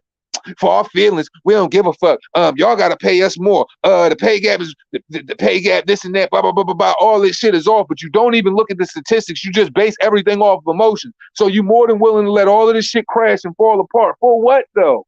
For what though? For your emotions? None of this shit. Nobody's going to be able to do any of this shit and get paid for it. Because at the end of the day, it's all sports. It's all sports. You know what I mean? Nobody will be able to stand and get paid for it. If the women had a way, with their attitude and their thought process of it all, none of it will be able to succeed. Because apparently they're supposed to get paid optimal. They're supposed to get paid as much as Lionel Messi, Ronaldo. They're supposed to get paid as much as Floyd Mayweather, Anthony Joshua, Canelo Alvarez, or anybody else without even generating the interest. It's a spooky practice to me, man. It's a spooky practice. Well, that's for another story, another day. If you know, you know. If you don't know, um, I'm glad you don't, because it'll fucking just it'll the skull fuckery is real.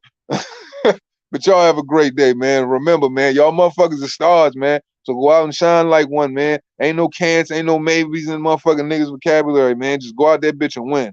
Respect.